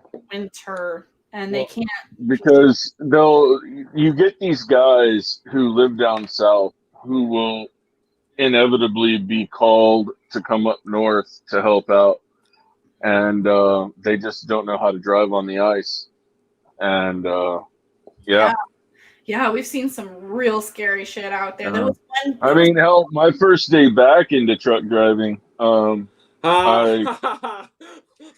got hit by a guy who had been driving for 3 fucking weeks. 3 weeks. From Arizona. Hit my truck. He was from Arizona, wasn't he? Yeah, he was from Arizona. Went to the same driving school I did. Well, we had they were doing construction like by me on the interstate like a couple years ago, and there was like there was a sign that's like, hey, right lane closed, like mile ahead. And it seemed like once a week or twice a week there'd be like a terrible accident with like a semi truck, and I'm like, what is going on? And I talked to a driver because I used to manage a gas station, and he's like, well, there's a ton of drivers that are not English speakers. They're not like native English speakers, and the like road signs and stuff like that, they're just like, that probably doesn't matter. And like they wouldn't see they'd see the sign, but it's just like, you know, if I'm driving a 9 million pound death machine in like Shanghai, China, I'm like, I don't know what the fuck that says. I'm just gonna keep going. And then they get past it and have to like correct, and they like smush into cars and stuff, and that's what was happening. Yeah, there has been actually a big problem the last few years. Speaking of illegal immigration, although this is not necessarily illegal, these trucking companies, especially the bigger ones, have been offering green cards to foreigners, to get them in to take freight really cheap. So they get cheap, more profit. And it's been harming the truck drivers quite a bit. So that's actually a real thing. They don't even speak English. We've had people come up to us in our truck where they're like, do you know, like trying to figure out where they are. And we're like, we don't speak America. This is America. Notice the Eagles. Did you get lost? Like way back there? Like, I think there's a problem here, buddy, and it's a real thing. I remember I was sitting for a drop in Indiana, I think once, Indiana or Michigan, and the whole room were people in turbans speaking Arabic, must have been. And I was just like, whoa, this is weird. It was like a different country for a second. And I see that in Canada. You see that in Canada, because Canada has a lot of immigrants. And so I'm kind of used to that. But to see it in America was different, because that doesn't usually happen here. And they were all having this whole you and everything. If I ever see, like, I'm somewhere like a restaurant of a different, a non-American restaurant, and there's people that are talking, and like, I'm like, yeah, can I have can I please have more of this wonderful soup? And they're like, yeah, absolutely. And then they're like, and I'm just like, they're so saying, look at that stupid fat guy trying to get more soup. And I was just like, I know they're probably not, but I just instantly jump to like, because they're like, oh, and you're like, I just wanted some more soup because it's good, you know?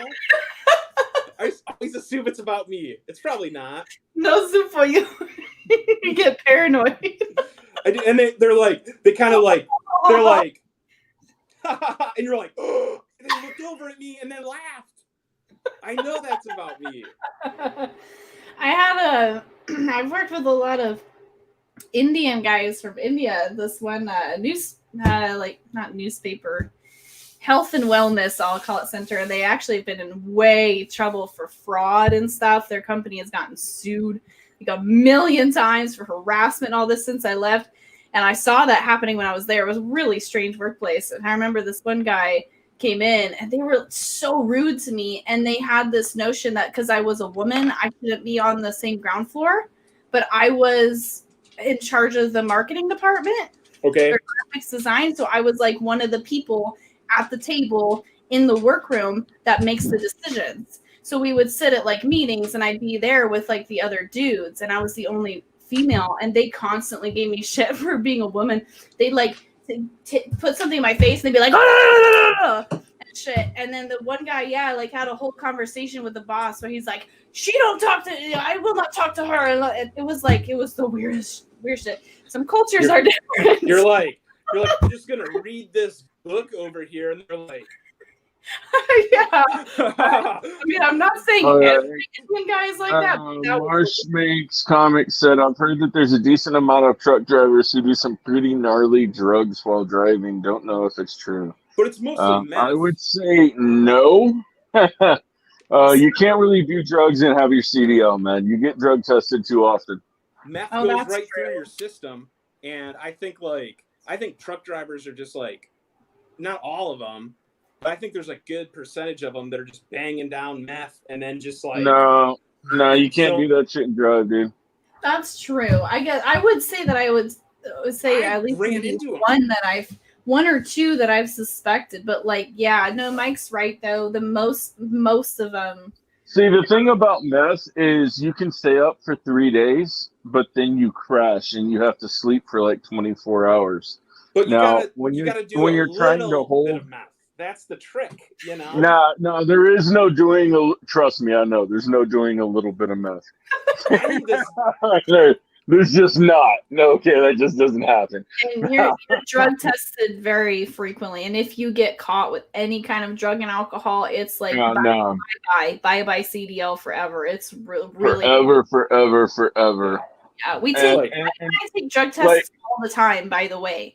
So there's no even question if you ever want to look at 3 years of history that we've been completely sober. We have it on paper, like a frequent drug test. So we are sober people, just so everybody knows. Yeah, dude, I get popped once every 60 days. Yeah. There's no more paper trail on me whatsoever. I could be banging down crocodile from Russia. No one would ever know, you know? My arm's a skeleton. Just in there with the bath salts. I don't know.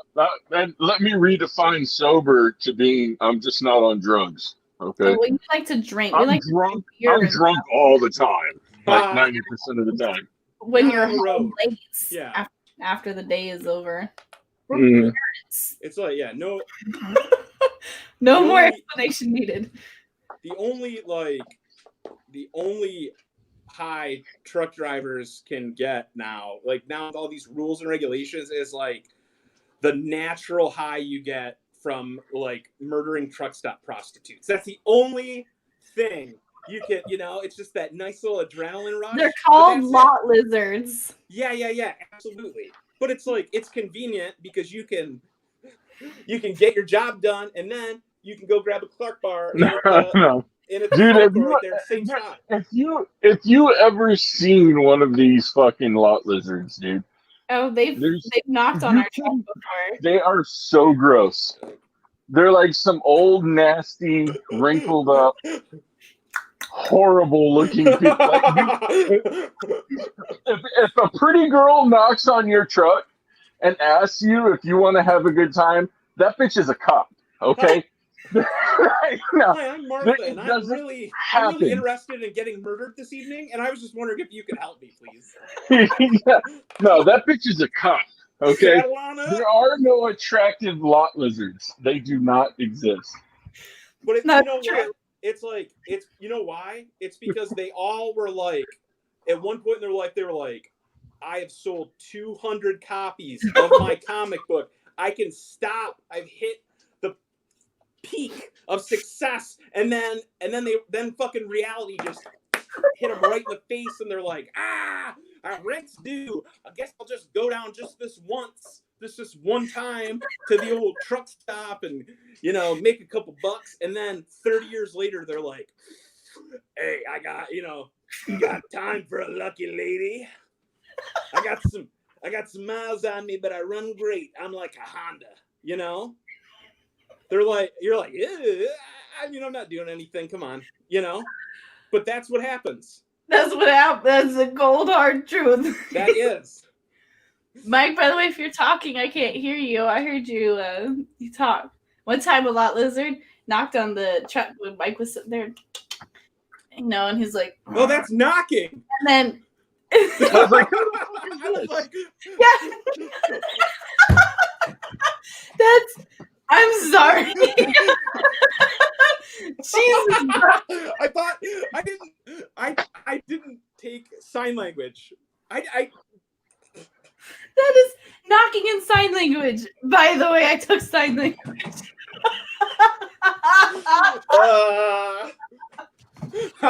This is not a story of Charles Dickens. So they knock on the door. Knock, knock, knock.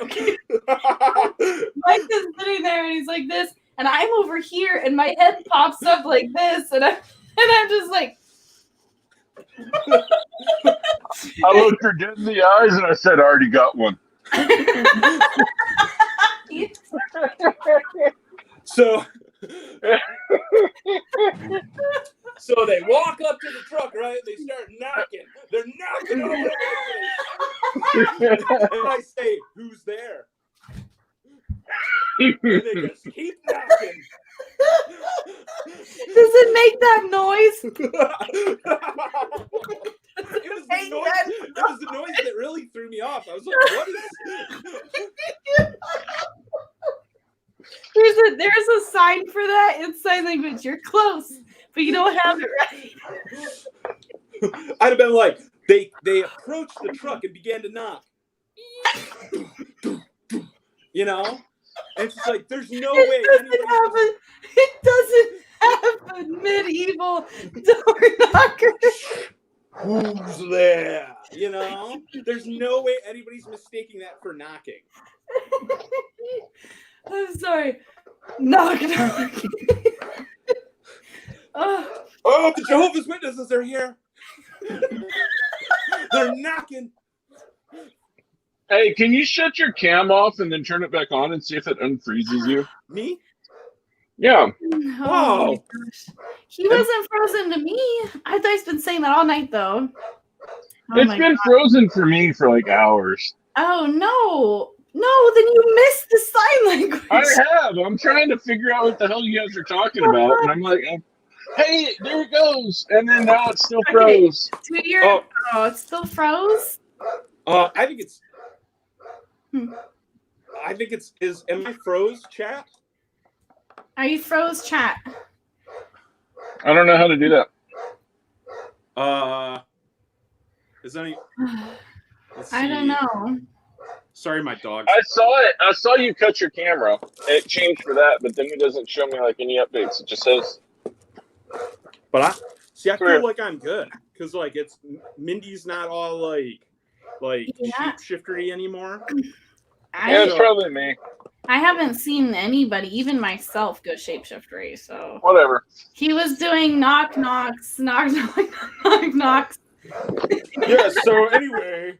Not is coming out soon, and I just normal like I always am.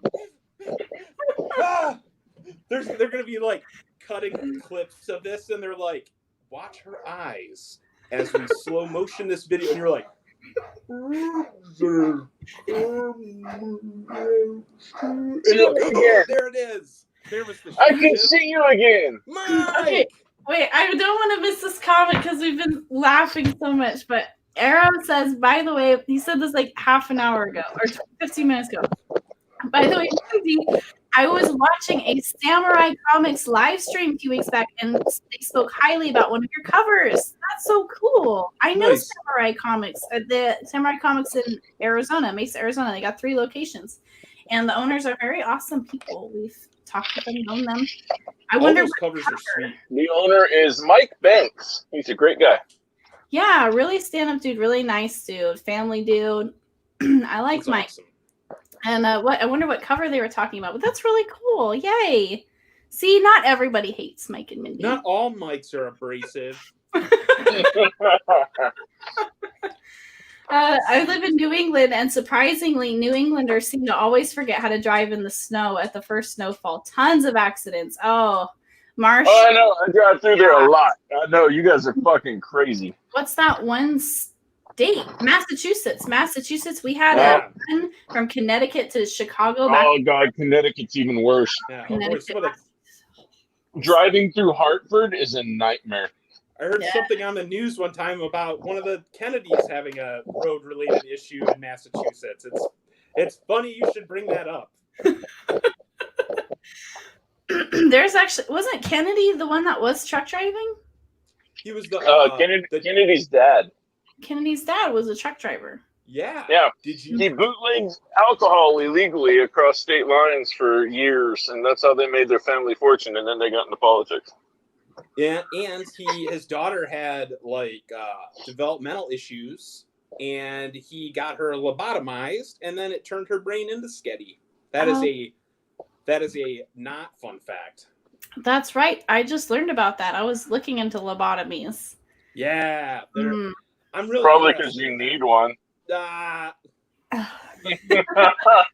don't need a lobotomy.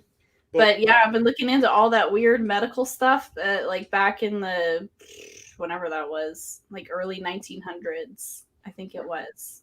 And weird stuff.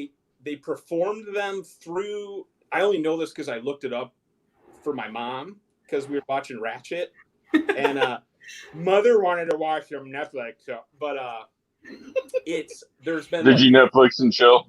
No, stop it. She's a nice lady. She's a nice lady.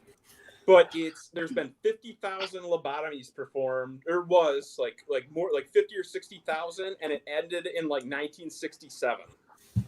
Oh wow, that's not that far. Yeah, it was it went on for like a long, like 30 or 40 years. That's so weird. They're like. It's just weird that it took them that long to be like, this is not working, you know? But, hey, science, they have the answers, right? Science. Yeah, they all think the Earth's round. Michael makes some very good points about science that will make you question science. I think every one of us has questioned science this year because of COVID, but Mike was already ahead of the curve, and he was questioning science like a long time ago. and everything that they say... everything that they say is like, well, we believe. Yeah. But then the textbooks change in like 5 years with the new thing that they believe. And Mike pointed that out to me because I wanted to be a scientist. I love science. And I was always like, they don't know shit. And then they don't know shit. They guess. They shattered guess. They my don't know. world about how science doesn't know anything. Yeah, it sucks. As a kid, I remember growing up watching Bill Nye and being like, this guy's so rad. And as an adult, I'm like, fuck that guy. Yeah. Now I'm like, I hate science.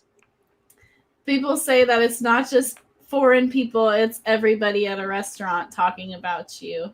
I know. Oh.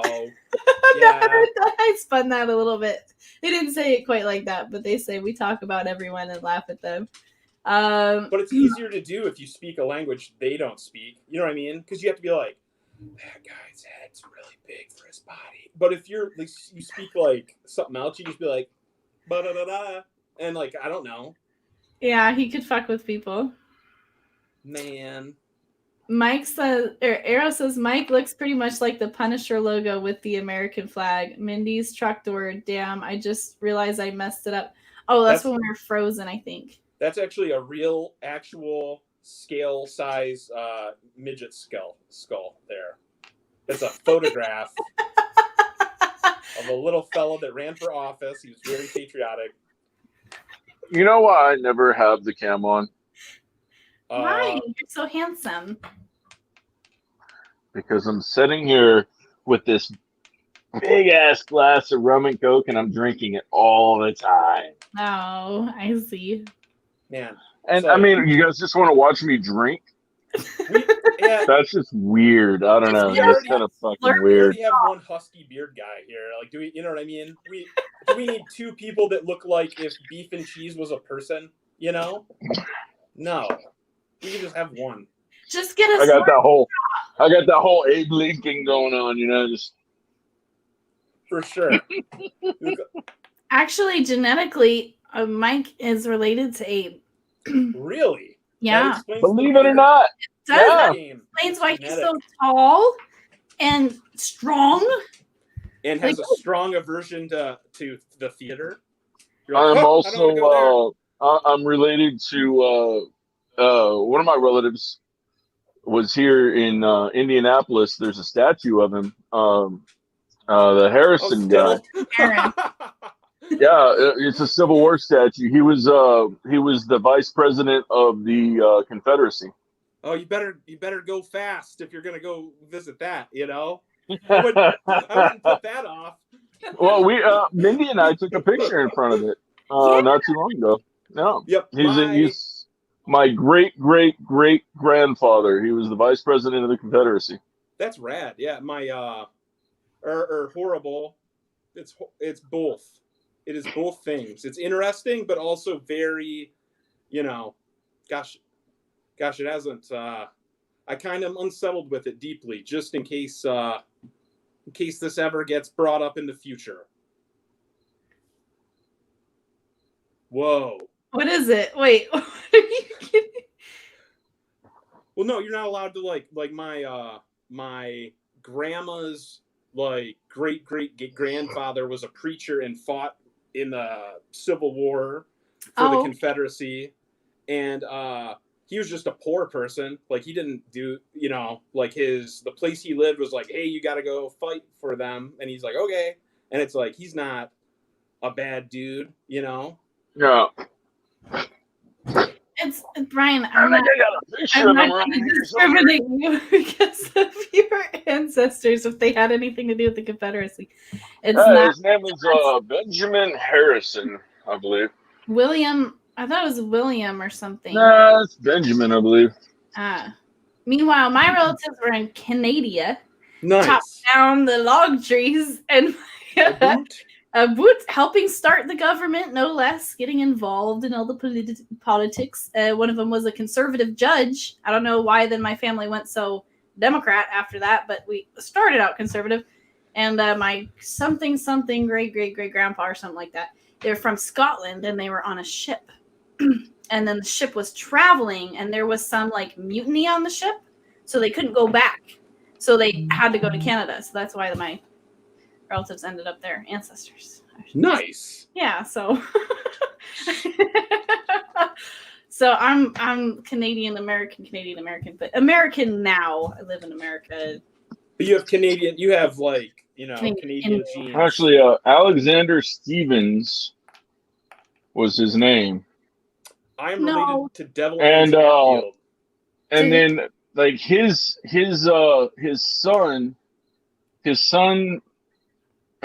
daughter married. God, what was his name? I can't remember. His daughter married Benjamin Harrison. I thought it was really? William Harrison, and like I don't remember. Alexander Stevens. I'm directly related to Alexander Stevens. Him. What Brian just said. That's in his family. The president. William Henry Harrison. He was like the shortest. He was the shortest president. I think he was only president for like 2 or 3 months. Yeah. That's somehow in his genes. It's all the Harrisons. There's multiple Harrisons, but that's one of them. And then one of them's on the statue. I don't remember if it's the same guy. I think it is. But wait, who did you say you were related to, Brian?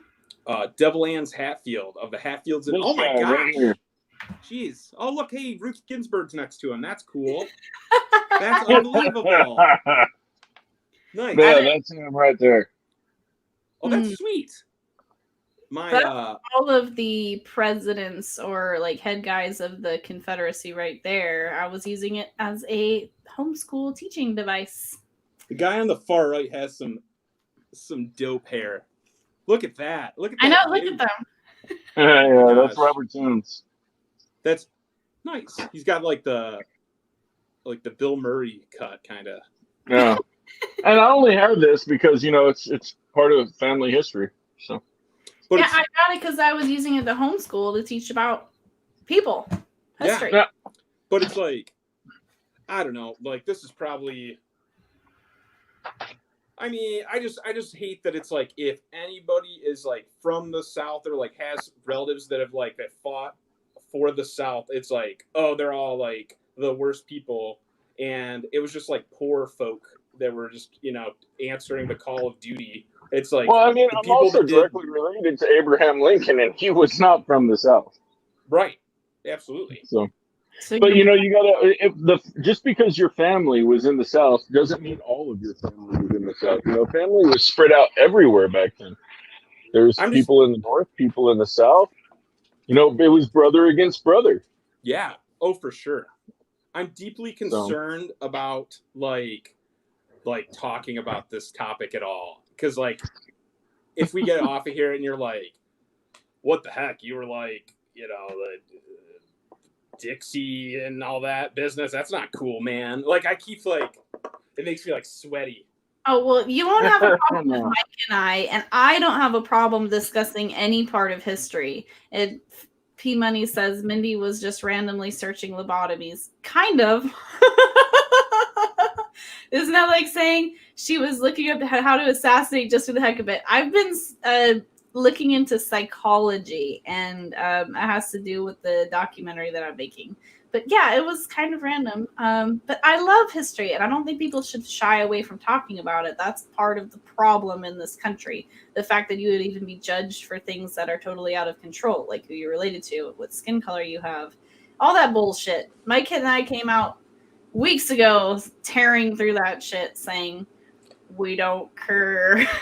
Oh, for sure. So, I mean, you're safe with us, and nobody in my chat is going to troll you. You might get some, like, Larry screenshotting you later. Oh, yeah. But you're fine with us. And then all you have to do is say, I could eat more than 200 rice. Right. I totally can eat more and then it would be over. There would be no more. I'm sure there would be no more said about it. I love the South, and like my grandma's from like Wayne County, West Virginia, and I have like I can trace my family tree. Oh, really? West Virginia, the land of traders? Yeah. Absolutely. And well, like the Hatfields and the McCoys, the Hatfields fought for the like Randall McCoy fought for the South, and like Devil Ann's fought for the flip-flop that. Devil Ann's fought for the South, Randall fought for the North, and like so, and they were in the same town. But like it just bugs me when it's like, everybody that fought in the Civil War that wasn't with the Union is like demonized in history. Like everybody's just like, oh, the Confederacy, barf. And it's like, those were just like, it would be like me and you guys, like, oh, hey, we just happen to be here and we get called to duty. Like, we're not politicians. We're not the rich elite that like did the bad things, Like, it just bums me out. Because like, if you like documentaries, have you seen that like 9-hour long one on the Civil War Ken Burns? No, it's not the Civil War. It's the Revolutionary War. It's really good, and they have another one on the Civil War. No. If you want to watch something on the Revolutionary War, you gotta watch Washington's Spies. Oh, that's good too. Oh, I've never seen it. Dude, it is so good. There's so much good content. My dog just blasted a fart like right next to me. Oh man, she knows what she did. Oh. You got some beard. Honest Abe, and now honest Mike. Yeah, I've always been honest. Your whole family is very straightforward. That's what I really liked about your family. Maybe it really is a genetic thing. It's got to be, man, because my mom can look you in the eyes and say, you're a fucking idiot. Yeah. And I think Lincoln mincing the words with my mother.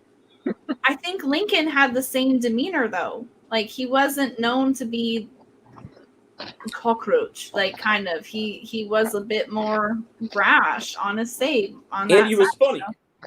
Was he funny? Known for being, super funny, yeah. Oh, I knew that. Yeah, it was funny, but he had a very dry sense of humor as well. Yep. Mike just doesn't want anyone to be jealous of his beard. I kind of am. Mine isn't anywhere near full. You're talking about your beard. Nobody knows it's rum and Coke. Beautiful. Coke. So beautiful. Not so fun facts. I know. Look at that. Here, I'll hide the comments. Let's look at everybody's mic. That's Mike's beard. Just look at it. Just look at it real close. Oh, there we go. There we go. Yeah. There's 200 pieces of rice in it. You should just brush it out. You have so little rice. Yeah, I could just go like that and they're all gone. Didn't even take much. Just a little 200 pieces of crumbs. Just gone. Gone. Like a cracker. Just gone. The new shoulder thing just. That's funny. I love your guys' comment section's awesome. Man, I know. You guys rule. They're really good. They're awesome people. Not so fun fact, the Kennedys' lobotomized sister is why there's so much homeless on the streets. They swapped from, I think, federal to state control and had no funding and minimum requirements. Oh, my goodness. I didn't know that. What? Sorry, I saw a dwarf and I got woozy for a second. That's what happens when you're sucking on that glass dick. But I can't draw feet.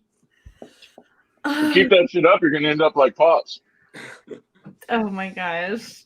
Ours is not to but theirs, but to do and die. They were talking about science there earlier, the philosophy behind science. Your family went liberal because everything is Trump's fault. No, Marsh, actually, my family was liberal from the day I was born. I grew up in a very liberal family, and that eventually became what split us. Like, just speaking of the Revolutionary War, Benjamin Franklin, his son. It's funny. Her family said, "We hate soldiers." What does she do? Goes and marries a Marine. We hate people that are conservative. Guess what? I'm conservative.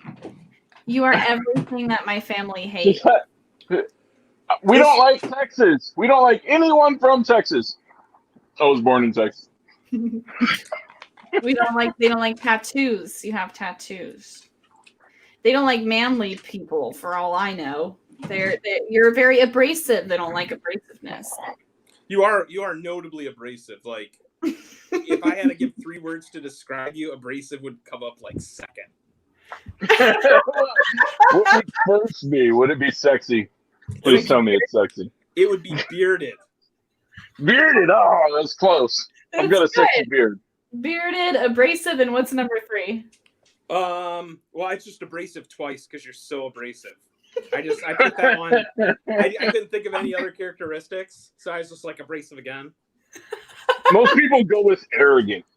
Oh, and some people say, "Oh man, I had a boss once, and Mike did like website development work when I first met him. So when I first met, and I was doing marketing and graphic design and sales and everything. I was the marketing director for a different company that I mentioned earlier, and my boss, I referred him to Mike because Mike had a web development thing going on to get some web development done that was beyond my scope of knowledge. And he took like a week to pay his $150 bill or $100 bill. And Mike wrote him an email, and he's like, "That's an inordinate amount of time to pay $100." And my boss got really pissed. Like, what are you, broke? Like, it's kind of what I was saying. He got so pissed. Like, it was the weirdest thing. And he took me into like a meeting room, and he was like all sweaty, and he was like, "I woke up last night out of sweats." And he had printed out the email and highlighted and stuff, and he was like, "Inordinate amount of time. Inordinate." And he was like, "What?" Like, when you said abrasive twice, all I'm thinking I was like, inordinate, because that actually happened. And I was just like, well, it kind of is. It kind of is a long time to pay like this bill. It's $100, man. Like, I wipe my ass with $100 when I walk into any given bar. Well, okay. I mean, it's not even a lot of money. It wouldn't even pay for my tab in a night. People listening, when you work in trucking and you fill up a truck every day and your gas bill is $500. It's not even about that. It's like when you work in anything that's not comics, okay? Like, if you have any normal job ever that you are college educated for and you go to work, like, I don't know, a fucking doctor or a lawyer, or I don't know, someone who does IT for a living. Like, I got a bachelor's in management information systems, minor in psychology. Don't know if you guys knew that, but I do. I'm college educated. My first job was working for Accenture, okay? The global IT consulting firm. They billed me out at $3,000 an hour, okay? That's the kind of shit that I come from. Isn't that an insane amount of money? That is an insane amount of money. I gotta let this dog out. But I mean, like I said, it's just it's ridiculous. Like, I mean, $100. Come on, get the fuck out of here. Not everybody is selecting, though. I mean, if you work at Taco Bell, I can understand you're not up to that level to where $100 isn't a lot of money to you. Hey, there are people at Taco Bell. That's a lot of tacos. Okay, off this topic, because then you're going to be called an elitist tomorrow. Whatever. So call me an elitist. I don't give a shit. And I will be sitting at my cushy union job I just got, making 6 G's a month, full benefits. And you can kiss my ass. Okay. Diving into my Scrooge McDuck pool of coins. It's just not a lot of money, okay? It's just fucking not. I mean, yeah, like a bad garage sale day can pull $100. You know what I mean? Yeah. Like, you're really right. That really is not in the grand scheme of things. Well, the thing is too, Brian, that my boss was a doctor. Like, there's a lot of money. Yeah, like, he fucking sat in school for like 6 years and he can't pay $100 within a week. That is crazy town. It's like, why in the hell am I'm sitting on a $150 fucking invoice that's already a week old, and you've already got your shit delivered. You're like, I got that in my ashtray, bitch. Yeah. I could scrape together fucking money out of a stripper's asshole. My God. And have more than that. Okay, let's move on because people are gonna get pissed. Arrow says for a crappy job, $100 is pretty much a day's work for a crappy job. Yeah, like if you make minimum wage and work. And this guy's a doctor. You see what I'm saying? Like, yeah. I mean, the comparison there. But I have somebody said something that I wanted to, like the liberal. Okay, realize they were liberal before Trump. But a liberal would still blame anything on Trump, no matter how little sense it makes. So on this point, and not really about the comment, but I keep hearing people talk about liberals, and where are the liberals? I haven't seen a liberal in 5 years or like 10 years. Like, it's like you're either like normal or you're like a communist now. There's no like, well, I just think war's not that great. It's like, no, everybody needs to be the same, I feel like go ahead. I feel like liberals was like 90s Clinton Democrats. Bullshit. The last liberal was 1964, John F. Kennedy. Yeah, Kennedy's a great example, and it's like, but people use liberal today to describe like, you know, like that Antifa group is a bit liberal, don't you think? And I'm like, I feel like wanting to. And he was too liberal for the liberals, so they killed him, and they had his vice president, who was a communist, take over. He went by the name of Lyndon Baines Johnson. He was famous for saying what quote? Yep. That he would have the quote black people that I can't say the name of voting Democrat for, what was it, 200 years? That's what he said. Oh, there you go. Yeah. There you go. I'll have those N-words voting Democrat for the next 200 years. That's what he said. Fun fact about LBJ, you know, that was not the last time that we had BJ in the White House. That is a... And then, what is the last guy said? Right here, what did Biden say? If you ain't voting for me, you ain't black. Not a lot's changed since 1967, huh? Biden just says, Biden has a spaghetti brain. He doesn't know what the hell he's talking about. You know why? Because he thinks he's still in 1967. He was there when it happened. Down around the console radio and listen to the Lone Ranger programs. You're like, what? And play the record player. Charles, what about Jimmy Carter? Man, Jimmy Carter. Oh my God. I'm just hold on. I'm just a simple a peanut farmer from where was he from? I don't know. My brother Kentucky. Refreshing beer. Is he from Kentucky? Yep. I'm letting these dogs out, so I don't want to be all shaky cam horror movie style.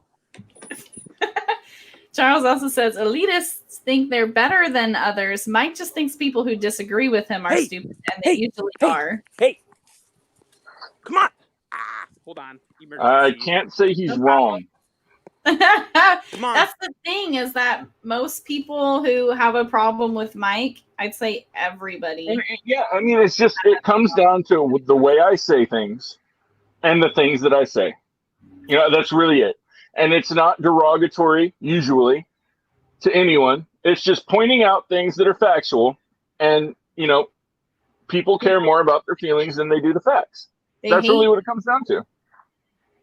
They hate being told that they're wrong. Mike is exactly opposite of PC culture by nature. So it's abrasive to him to exist now. And actually, I've heard this with other military men and from their wives, that they have felt afraid to speak in today's world because they get called the same names that Mike does. So it's actually not just Mike, but Mike just doesn't care. He says stuff anyways.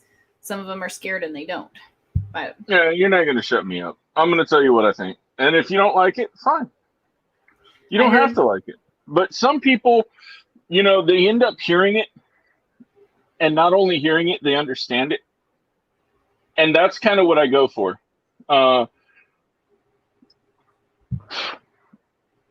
Every military person who goes into the Marines, I don't know if it's like this for every group. Okay, I don't know if the Navy does it. I don't know if the Army does it. I don't know if the Air Force does it. But in the Marines, when you sign a 4-year contract, you have to, in order to renew that 4-year contract, you have to do 6 months of either A, recruiting duty, or B, drill instructor duty, which means they take you out of the field and they bring you back to MCRD, or you can go to your hometown and you can recruit. Okay, so I'm not good at lying to people because I was lied to. You know, they said, oh, this is going to be a great vacation. You're going to go to San Diego. It's going to be fun. You'll meet tons of girls. It'll be great. You know, and then some planes ran into some fucking buildings and fucked up my vacation. Okay, so I can't lie to people and say, all right, well, what you're going to end up doing is going to be great, because it's not. It sucks. You'll find out the worst thing about, you know, the military is your buttons. The buttons are too thick because that's that much closer you could be to the fucking ground when they're shooting at you, okay?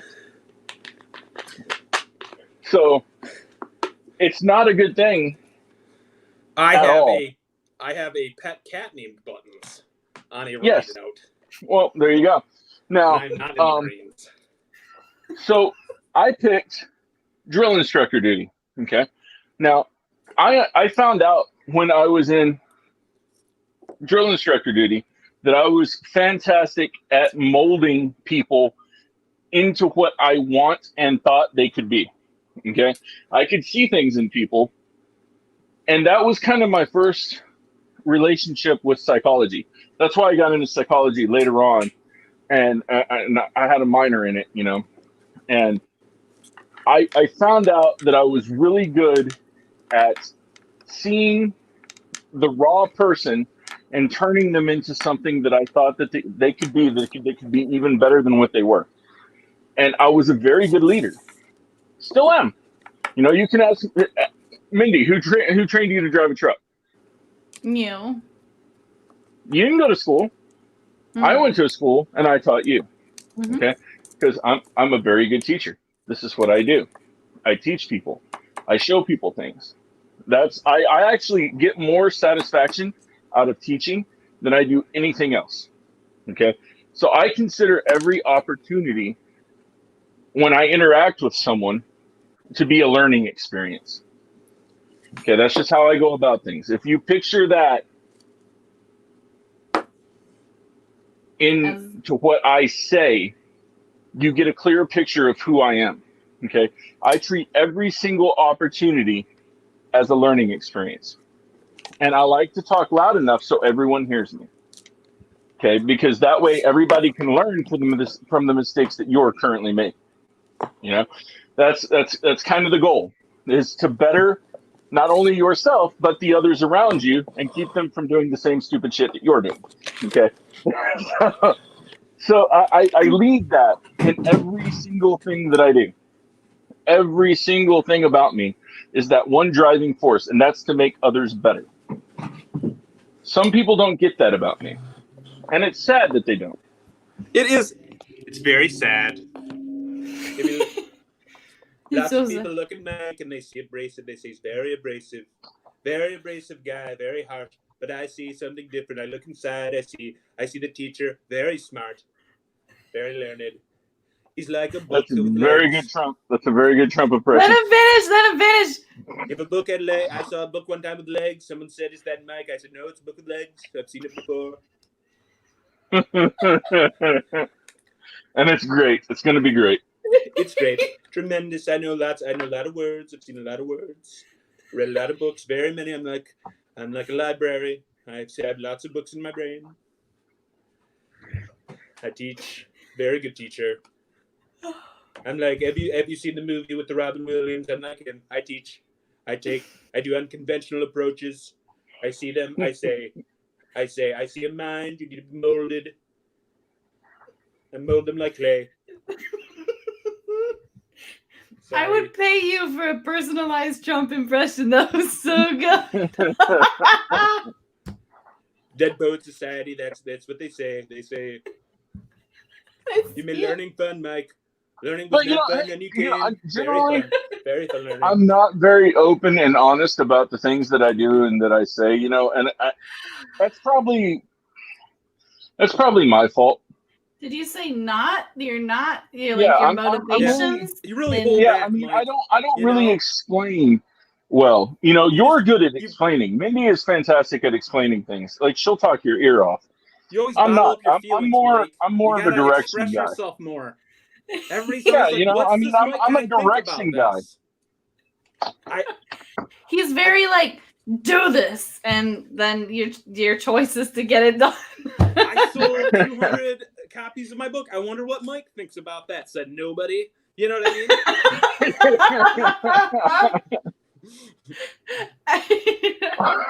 mean? Oh, dude, that was really good. Seriously, Brian, if you sat like a fortune teller at a table and you had like $15 Trump impressions and just listen to them for a second, describe themselves, and then you like Trump endorsement. It's a Brian Trump endorsement. Yeah, I'll do a Trump endorsement for like, that's what I'll do for every project coming out. Like, if you look at boobs, I've seen a lot of boobs, a lot of comics, and of all the boobs I've seen, this one's the best. No, you gotta say it. You gotta grab them by the titty.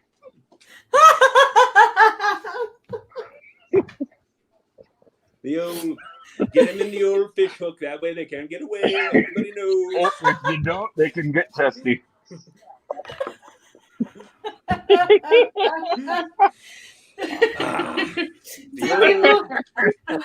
People say you're good in the comments. Good impression.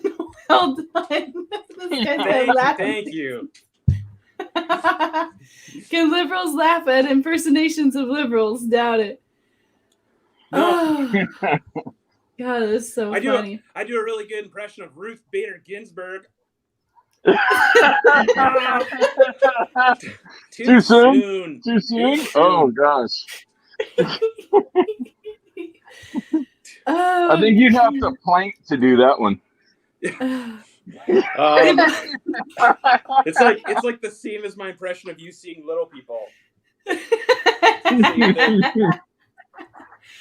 Liberals are only useful when there's something that needs to be changed. Nothing really needs to be changed now, so they're trying to fix things that aren't broken. Republican parties aren't that much better, to be honest. That's why I support Trump. He's less of a politician than any president for the most part, and he's actually draining the swamp. Trump is what the founding fathers envisioned politicians being, people with lives who take a few years to do public service before going back to their lives. Hang on, hold that up there. This is very important, and I want you guys to listen to this. When the founding fathers founded this country, the only people that were running for president or elected office back then were small business owners. Okay? That's all there were. The politician term had not yet been coined because there were no politicians. They were all farm owners, business owners. They owned property. They owned, in some cases, people. But regardless, they owned things. They were business minded, and I think that's why, over the last few years, all our the buildings system of government has failed George us. Washington on them. Yeah. I think that's why, over the last few years, our politics has failed us as a country. I really do. Because we have forgotten what it has been like. Career politicians were never envisioned by the founding fathers. They never thought about someone just staying in politics for 60, 70 years, That wasn't a thing. And, if you read the original letters from Alexander Hamilton, he warned against this, like, profusely. He was very, very in favor of term limits, but it never came to fruition. From what I understand, he was that president that did all his speeches and fun hip-hop songs. No. What are you talking? No, he's talking about Hamilton, the musical. Yeah, that's from Broadway. No, he wasn't black either. No, he was a waspy little white guy, little tiny guy. No, that guy, Lin-Manuel Miranda's. He is maybe, I don't know. He's like Spanish. Yeah. Fun fact, I know a lot about him. Oh. Favorite food, pizza rolls. Bam. Okay, wait. That was interesting about Hamilton, is I know Thomas Jefferson, I think it was, also warned about the country turning into capitalism, and I just posted an article in the yes. Thank you, Brian. Yeah, I was just bitching about that. I was saying how it wasn't capitalism. My bad. It's oligarchy. And there's a really good article in the Conservatives in the Arts group underneath my meme that was talking about this. But I want to hear your thoughts on Hamilton. Continue. Well, I mean, the biggest thought I have, I mean, isn't even in regards to Alexander Hamilton. It's in regards to Frederick Douglass. The abolitionist. And yeah, I mean, if you read the letters that Frederick Douglass wrote in regards to the way the country should move forward out of slavery and into this new democracy that had only been dreamed about. It's so crazy, man. I mean, you have to really get into to the letters that Frederick Douglass wrote. You gotta read them. If you haven't, I suggest you go look. The president at the time, I think, was Benjamin Harrison, who I'm actually related to. When I get done with the 5th season of According to Jim on Hulu, that's going to be the first thing I'm going to jump into. Yeah. I'm really think it'll be a nice... One of the biggest things Frederick Douglass said was power concedes with nothing. What did he say? Power concedes nothing without a demand. It never has and it never will. That's true. Quotes. I have a Frederick Douglass quote already right now on conservatives in the arts. I have quoted him and 2 other people. Conservatives in the arts.com. What quote did I have for him? I love reading all that stuff, all their thoughts. They were very smart. They took a lot of stuff into consideration. Yeah, and I mean, you gotta look at the way they were educated too back then. You know, I mean, it was illegal for a black person to even know how to read or write. And not only did Frederick Douglass know how to read and write, but he could speak like 3 different languages. That's cool. He's a badass looking dude. It said, I have the quote from him: "A man's character always takes its hue more or less from the form and color of things about him." Yeah. So I thought that was cool.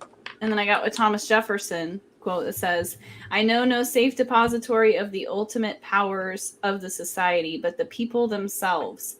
If we think them not enlightened enough to exercise their control with a wholesome discretion, the remedy is not to take it from them, but to inform them their discretion by education. This is the true corrective of abuses of constitutional power." And that is so true. I always thought education was the biggest problem. Therein goes, you know, what attributes to cancel culture today is people are scared of being educated of their malfeasance. Yeah. Yep. That's absolutely true. The second you bring up that someone could be wrong, it's now not it's not that they're wrong, it's, oh my god, you hurt my feelings and I don't like you. That is a hilarious. I know. I thought that until like a couple days ago. And this education is gone. It's been thrown out the fucking window. Well, it's like, if you get into, you know, you can literally see it if you make the terrible error of getting into an online conversation with somebody and you just hard press them and you're just like, okay, so which I literally try to avoid like the plague, but I got into a thing about like masks. Like some dude I was in a like comic group and it was like some Hellboy or somebody with a mask, and it's just like, dude, just talk about comics, man. And so this guy's basically starts coming at me sideways, and I was just like, well, somebody else was, this is not a good story, but somebody else was like, you know, hey, if masks work, like, why did 2 people gotta wear them? And this dude had that like was me, meltdown. Brian. That was you. I thought that was a different guy. I thought it was someone less abrasive. No, that was me. Oh, it was you. Yeah, I thought it was this other dude. But yeah, I forget what my point was, but I just remember like that guy just shut right down and he's just like insta block and like deleted it instead of like, if I think something, if I'm open, and he was like, this is true. People are harassing me. He said that.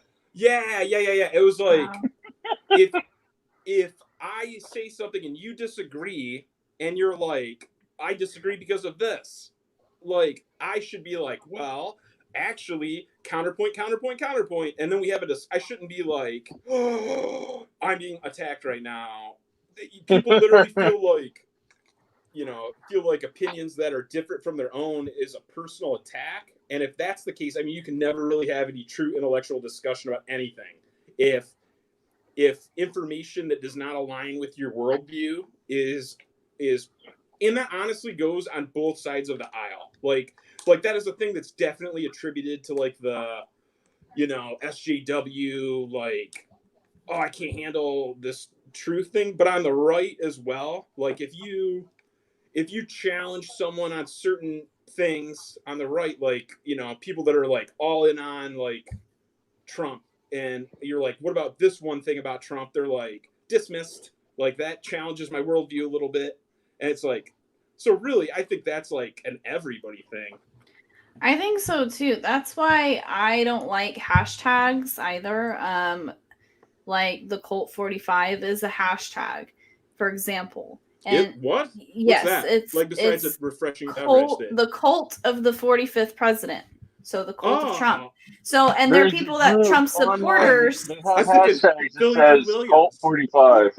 There's a lot of them. I've run into a lot of them. I found out over the past few months all kinds of different hashtags. And so when people say, "Oh, well, you're the cult of Trump," and a lot of us that had supported Trump or support Trump, we hear that and we're like, "What are you talking about? You crazy?" Well, okay, there actually is. And I, by the way, don't support Trump. I actually don't really like the motherfucker all too much, but that's just me. We supported him against Hillary, and I liked Trump. You liked Rand Paul and Ted Cruz. That's right. Yeah. But Trump kind of pissed us off this year, honestly. Dude, if Ted Cruz never ate that booger. Man, Ted Cruz just seems like a guy if you got trapped in an elevator with, you'd be like, fuck, No, it'd be like, hey, man, where's the beer? Where's the beer? No. He's just cool.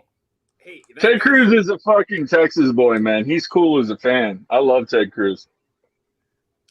Ted Cruz has some funny tweets. I thought Ted Cruz was like lame in all the debates. I'm like, I don't know, this guy makes me uncomfortable. And he's pretty sharp.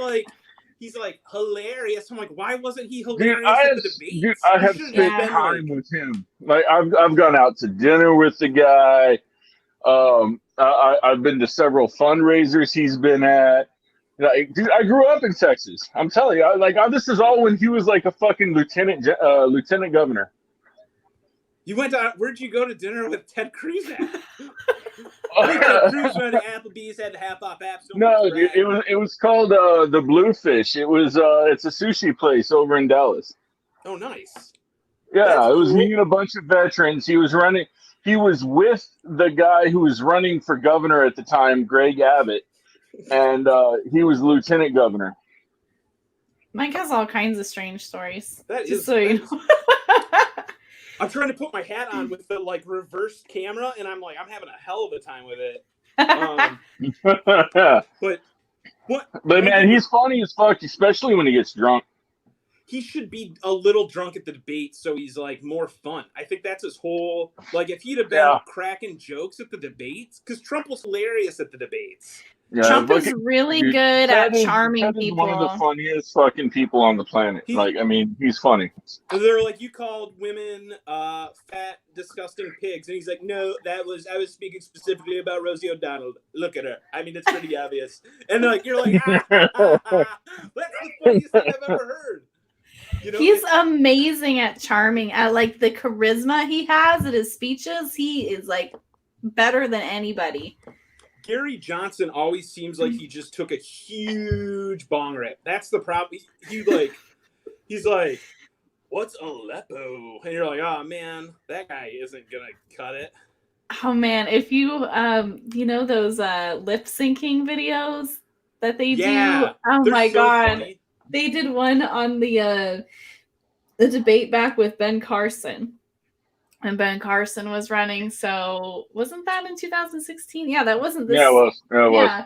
or they did one of the whole with everybody lip singing, but the part they did with Ben Carson was so funny. Like he's messing with his little thing in front of him, and he's like, "I'm putting a tree, and it's a puzzle." And they're like, "Dr. Carson, Dr. Carson." He's like, "And that piece goes over there." And they go, "Dr. Carson." He goes, "Oh." It's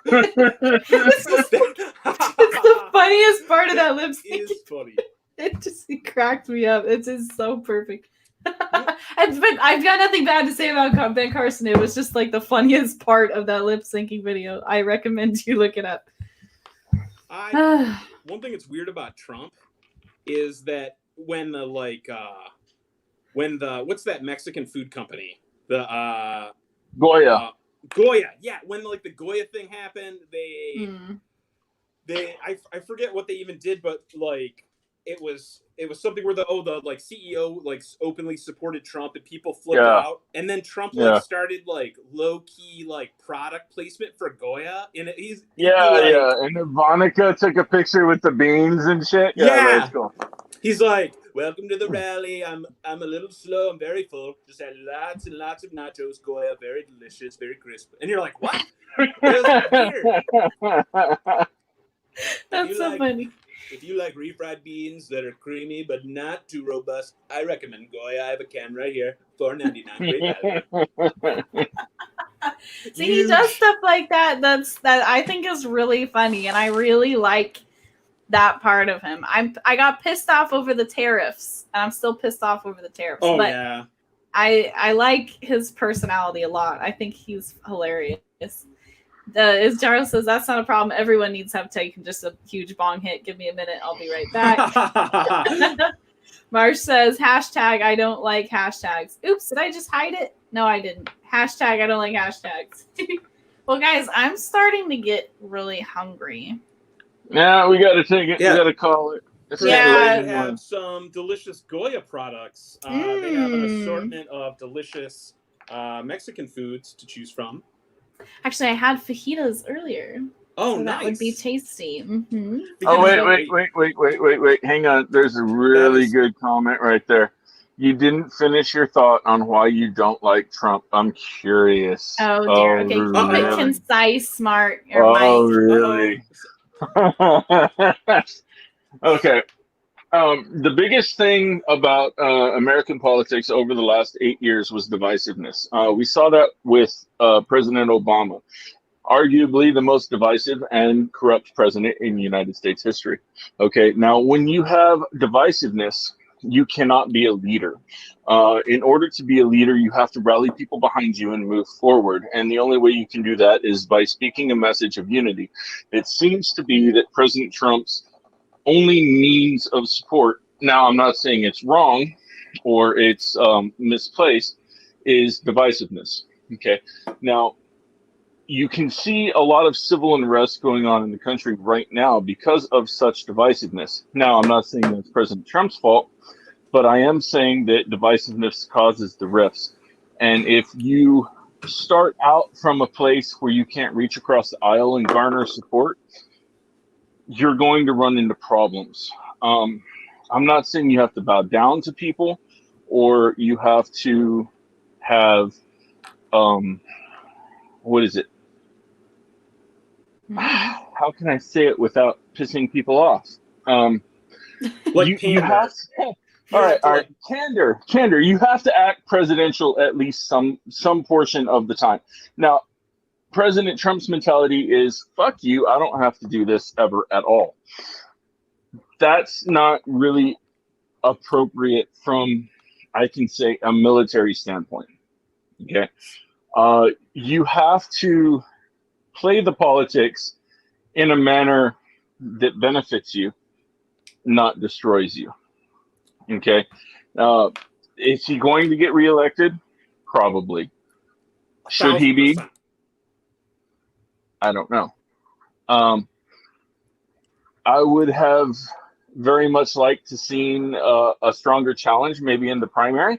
But again, when you're going up against someone so divisive and you're just going to be called stupid for doing so, even by the person who you are running against, is it really smart to do that at this time? I would say no. So, but I mean, would you vote Democrat though? You think it was a strong candidate? No. What if it was? I can't vote Democrat ever. What if it was Tulsi? She's a big gun rights person. She wants to get money out of politics. She's she's easy on the eyes, allegedly. Yeah, I think there were better choices than Trump in 2016. I do not think there's better choices than Trump in 2020. At this time. So my I'm from a small town. I'm a big small government, like the old, you should be able to smash the government down and put it in your pocket type. And I'm very disenfranchised with U.S. politics in the way the candidate selection process happens, and how are we really ever going to get a candidate that is not a corporate puppet when the parties are private organizations that don't have to adhere to any laws, and they take big donations, and there can be candidates that had enough primary votes and then they don't get invited to the DNC or whatever, and there's nothing that anybody can do about that. And I just feel like if anybody gets in a position to where they're able to run for office or are on the ballot as D or R, for the most part, it's because the big corporate donors and the big banks and all that wanted that person on the ballot. So I really reject the notion of the outsider, he's just a regular Joe like us. He just he puts his private jet in the hangar just like everybody else. He's not though, but he's not. He has been cut from the showbiz cloth. He knows how to be what people want him to be at the given time. It doesn't mean that he's a good person. You know what I mean? He knows how to be who you want him to be. Right. There's a lot of comments. I mean, I'm still gonna vote for Trump. Yeah. See, I'm just disenfranchised with politics in general, because the things that I would totally write somebody off for, I see Trump doing, the Second Amendment right attacks and stuff like that, banned bump stocks, suggested red flag laws after the Dayton, Ohio shooting. He's like, maybe we have the laws, the red flags. Maybe we look into that. I don't know. That's he really needs. Proposal. He really, in my opinion, you really want my opinion. He needs to get a very, very good cave diving piece of equipment, because the dude dives more than any fucking person I've ever seen. Remember the whole government shutdown, and he dived on that. He always caves. He caves, and it seems he caves under pressure. Remember the whole government shutdown?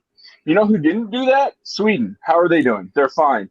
Okay, we gotta shut the fuck out. Pandemic that only killed 200-year-old people, and he reinforced that it's real and is gonna have. And then not only that, instituting fucking tariffs that killed the entire trucking industry. Yes. I mean, dude, why are you doing these things? You're trying to prove a point. You're trying to prove a point that, you're the big swinging dick in the room. Well, maybe that's not the correct approach at the current time. Hot take. I think he's a Pied Piper. I think he's totally just singing the right song and getting the And you gotta remember, this guy was born and raised in New York City, the most liberal fucking city on the planet. So, and was a lifelong Democrat, and was at Hillary's daughter's wedding, which I can't. What's her name? I don't know. Who cares? Chelsea. Yeah. All right.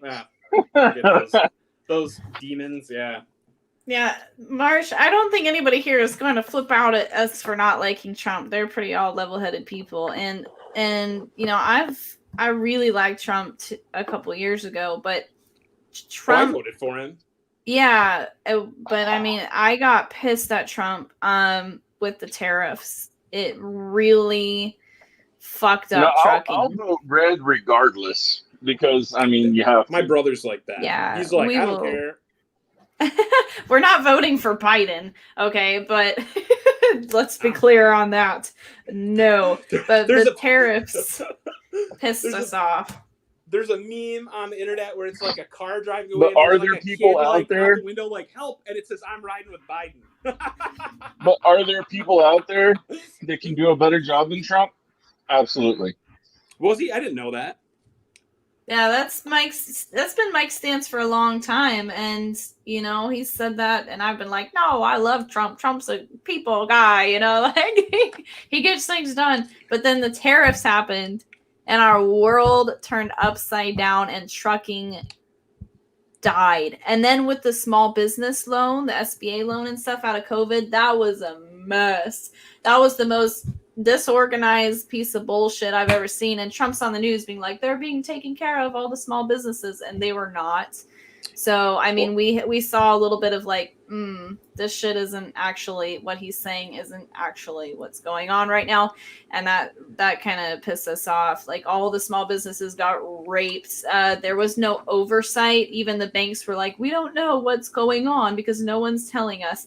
So there was a huge misstep there, and then like everybody was supposed to get in line. It was a first come first serve thing. Everybody got in line, and then the banks turned everybody away because they didn't know what the fuck was going on, and there was no order from the up aboves telling them how it was even done on the day it was supposed to be released. And then everybody left, and then the next like line of people came and then took all the loans that were not first in line, and so those people got fucked. But then everybody got largely fucked because the restaurants took the small business loan that under like some loophole that because each location didn't have 500 employees, and there was no oversight. Ari is really messed up right now. She needs to go to sleep. Oh, sorry. Oh wow, it's late. I'm starving. Okay, let's go to sleep, guys. So that's our answer. Thank you for joining us, and we'll see you guys later. Brian, I'm going to just kill the stream. We're going to go take care of the kids. So, all right. Have a good night, guys. You too. Bye.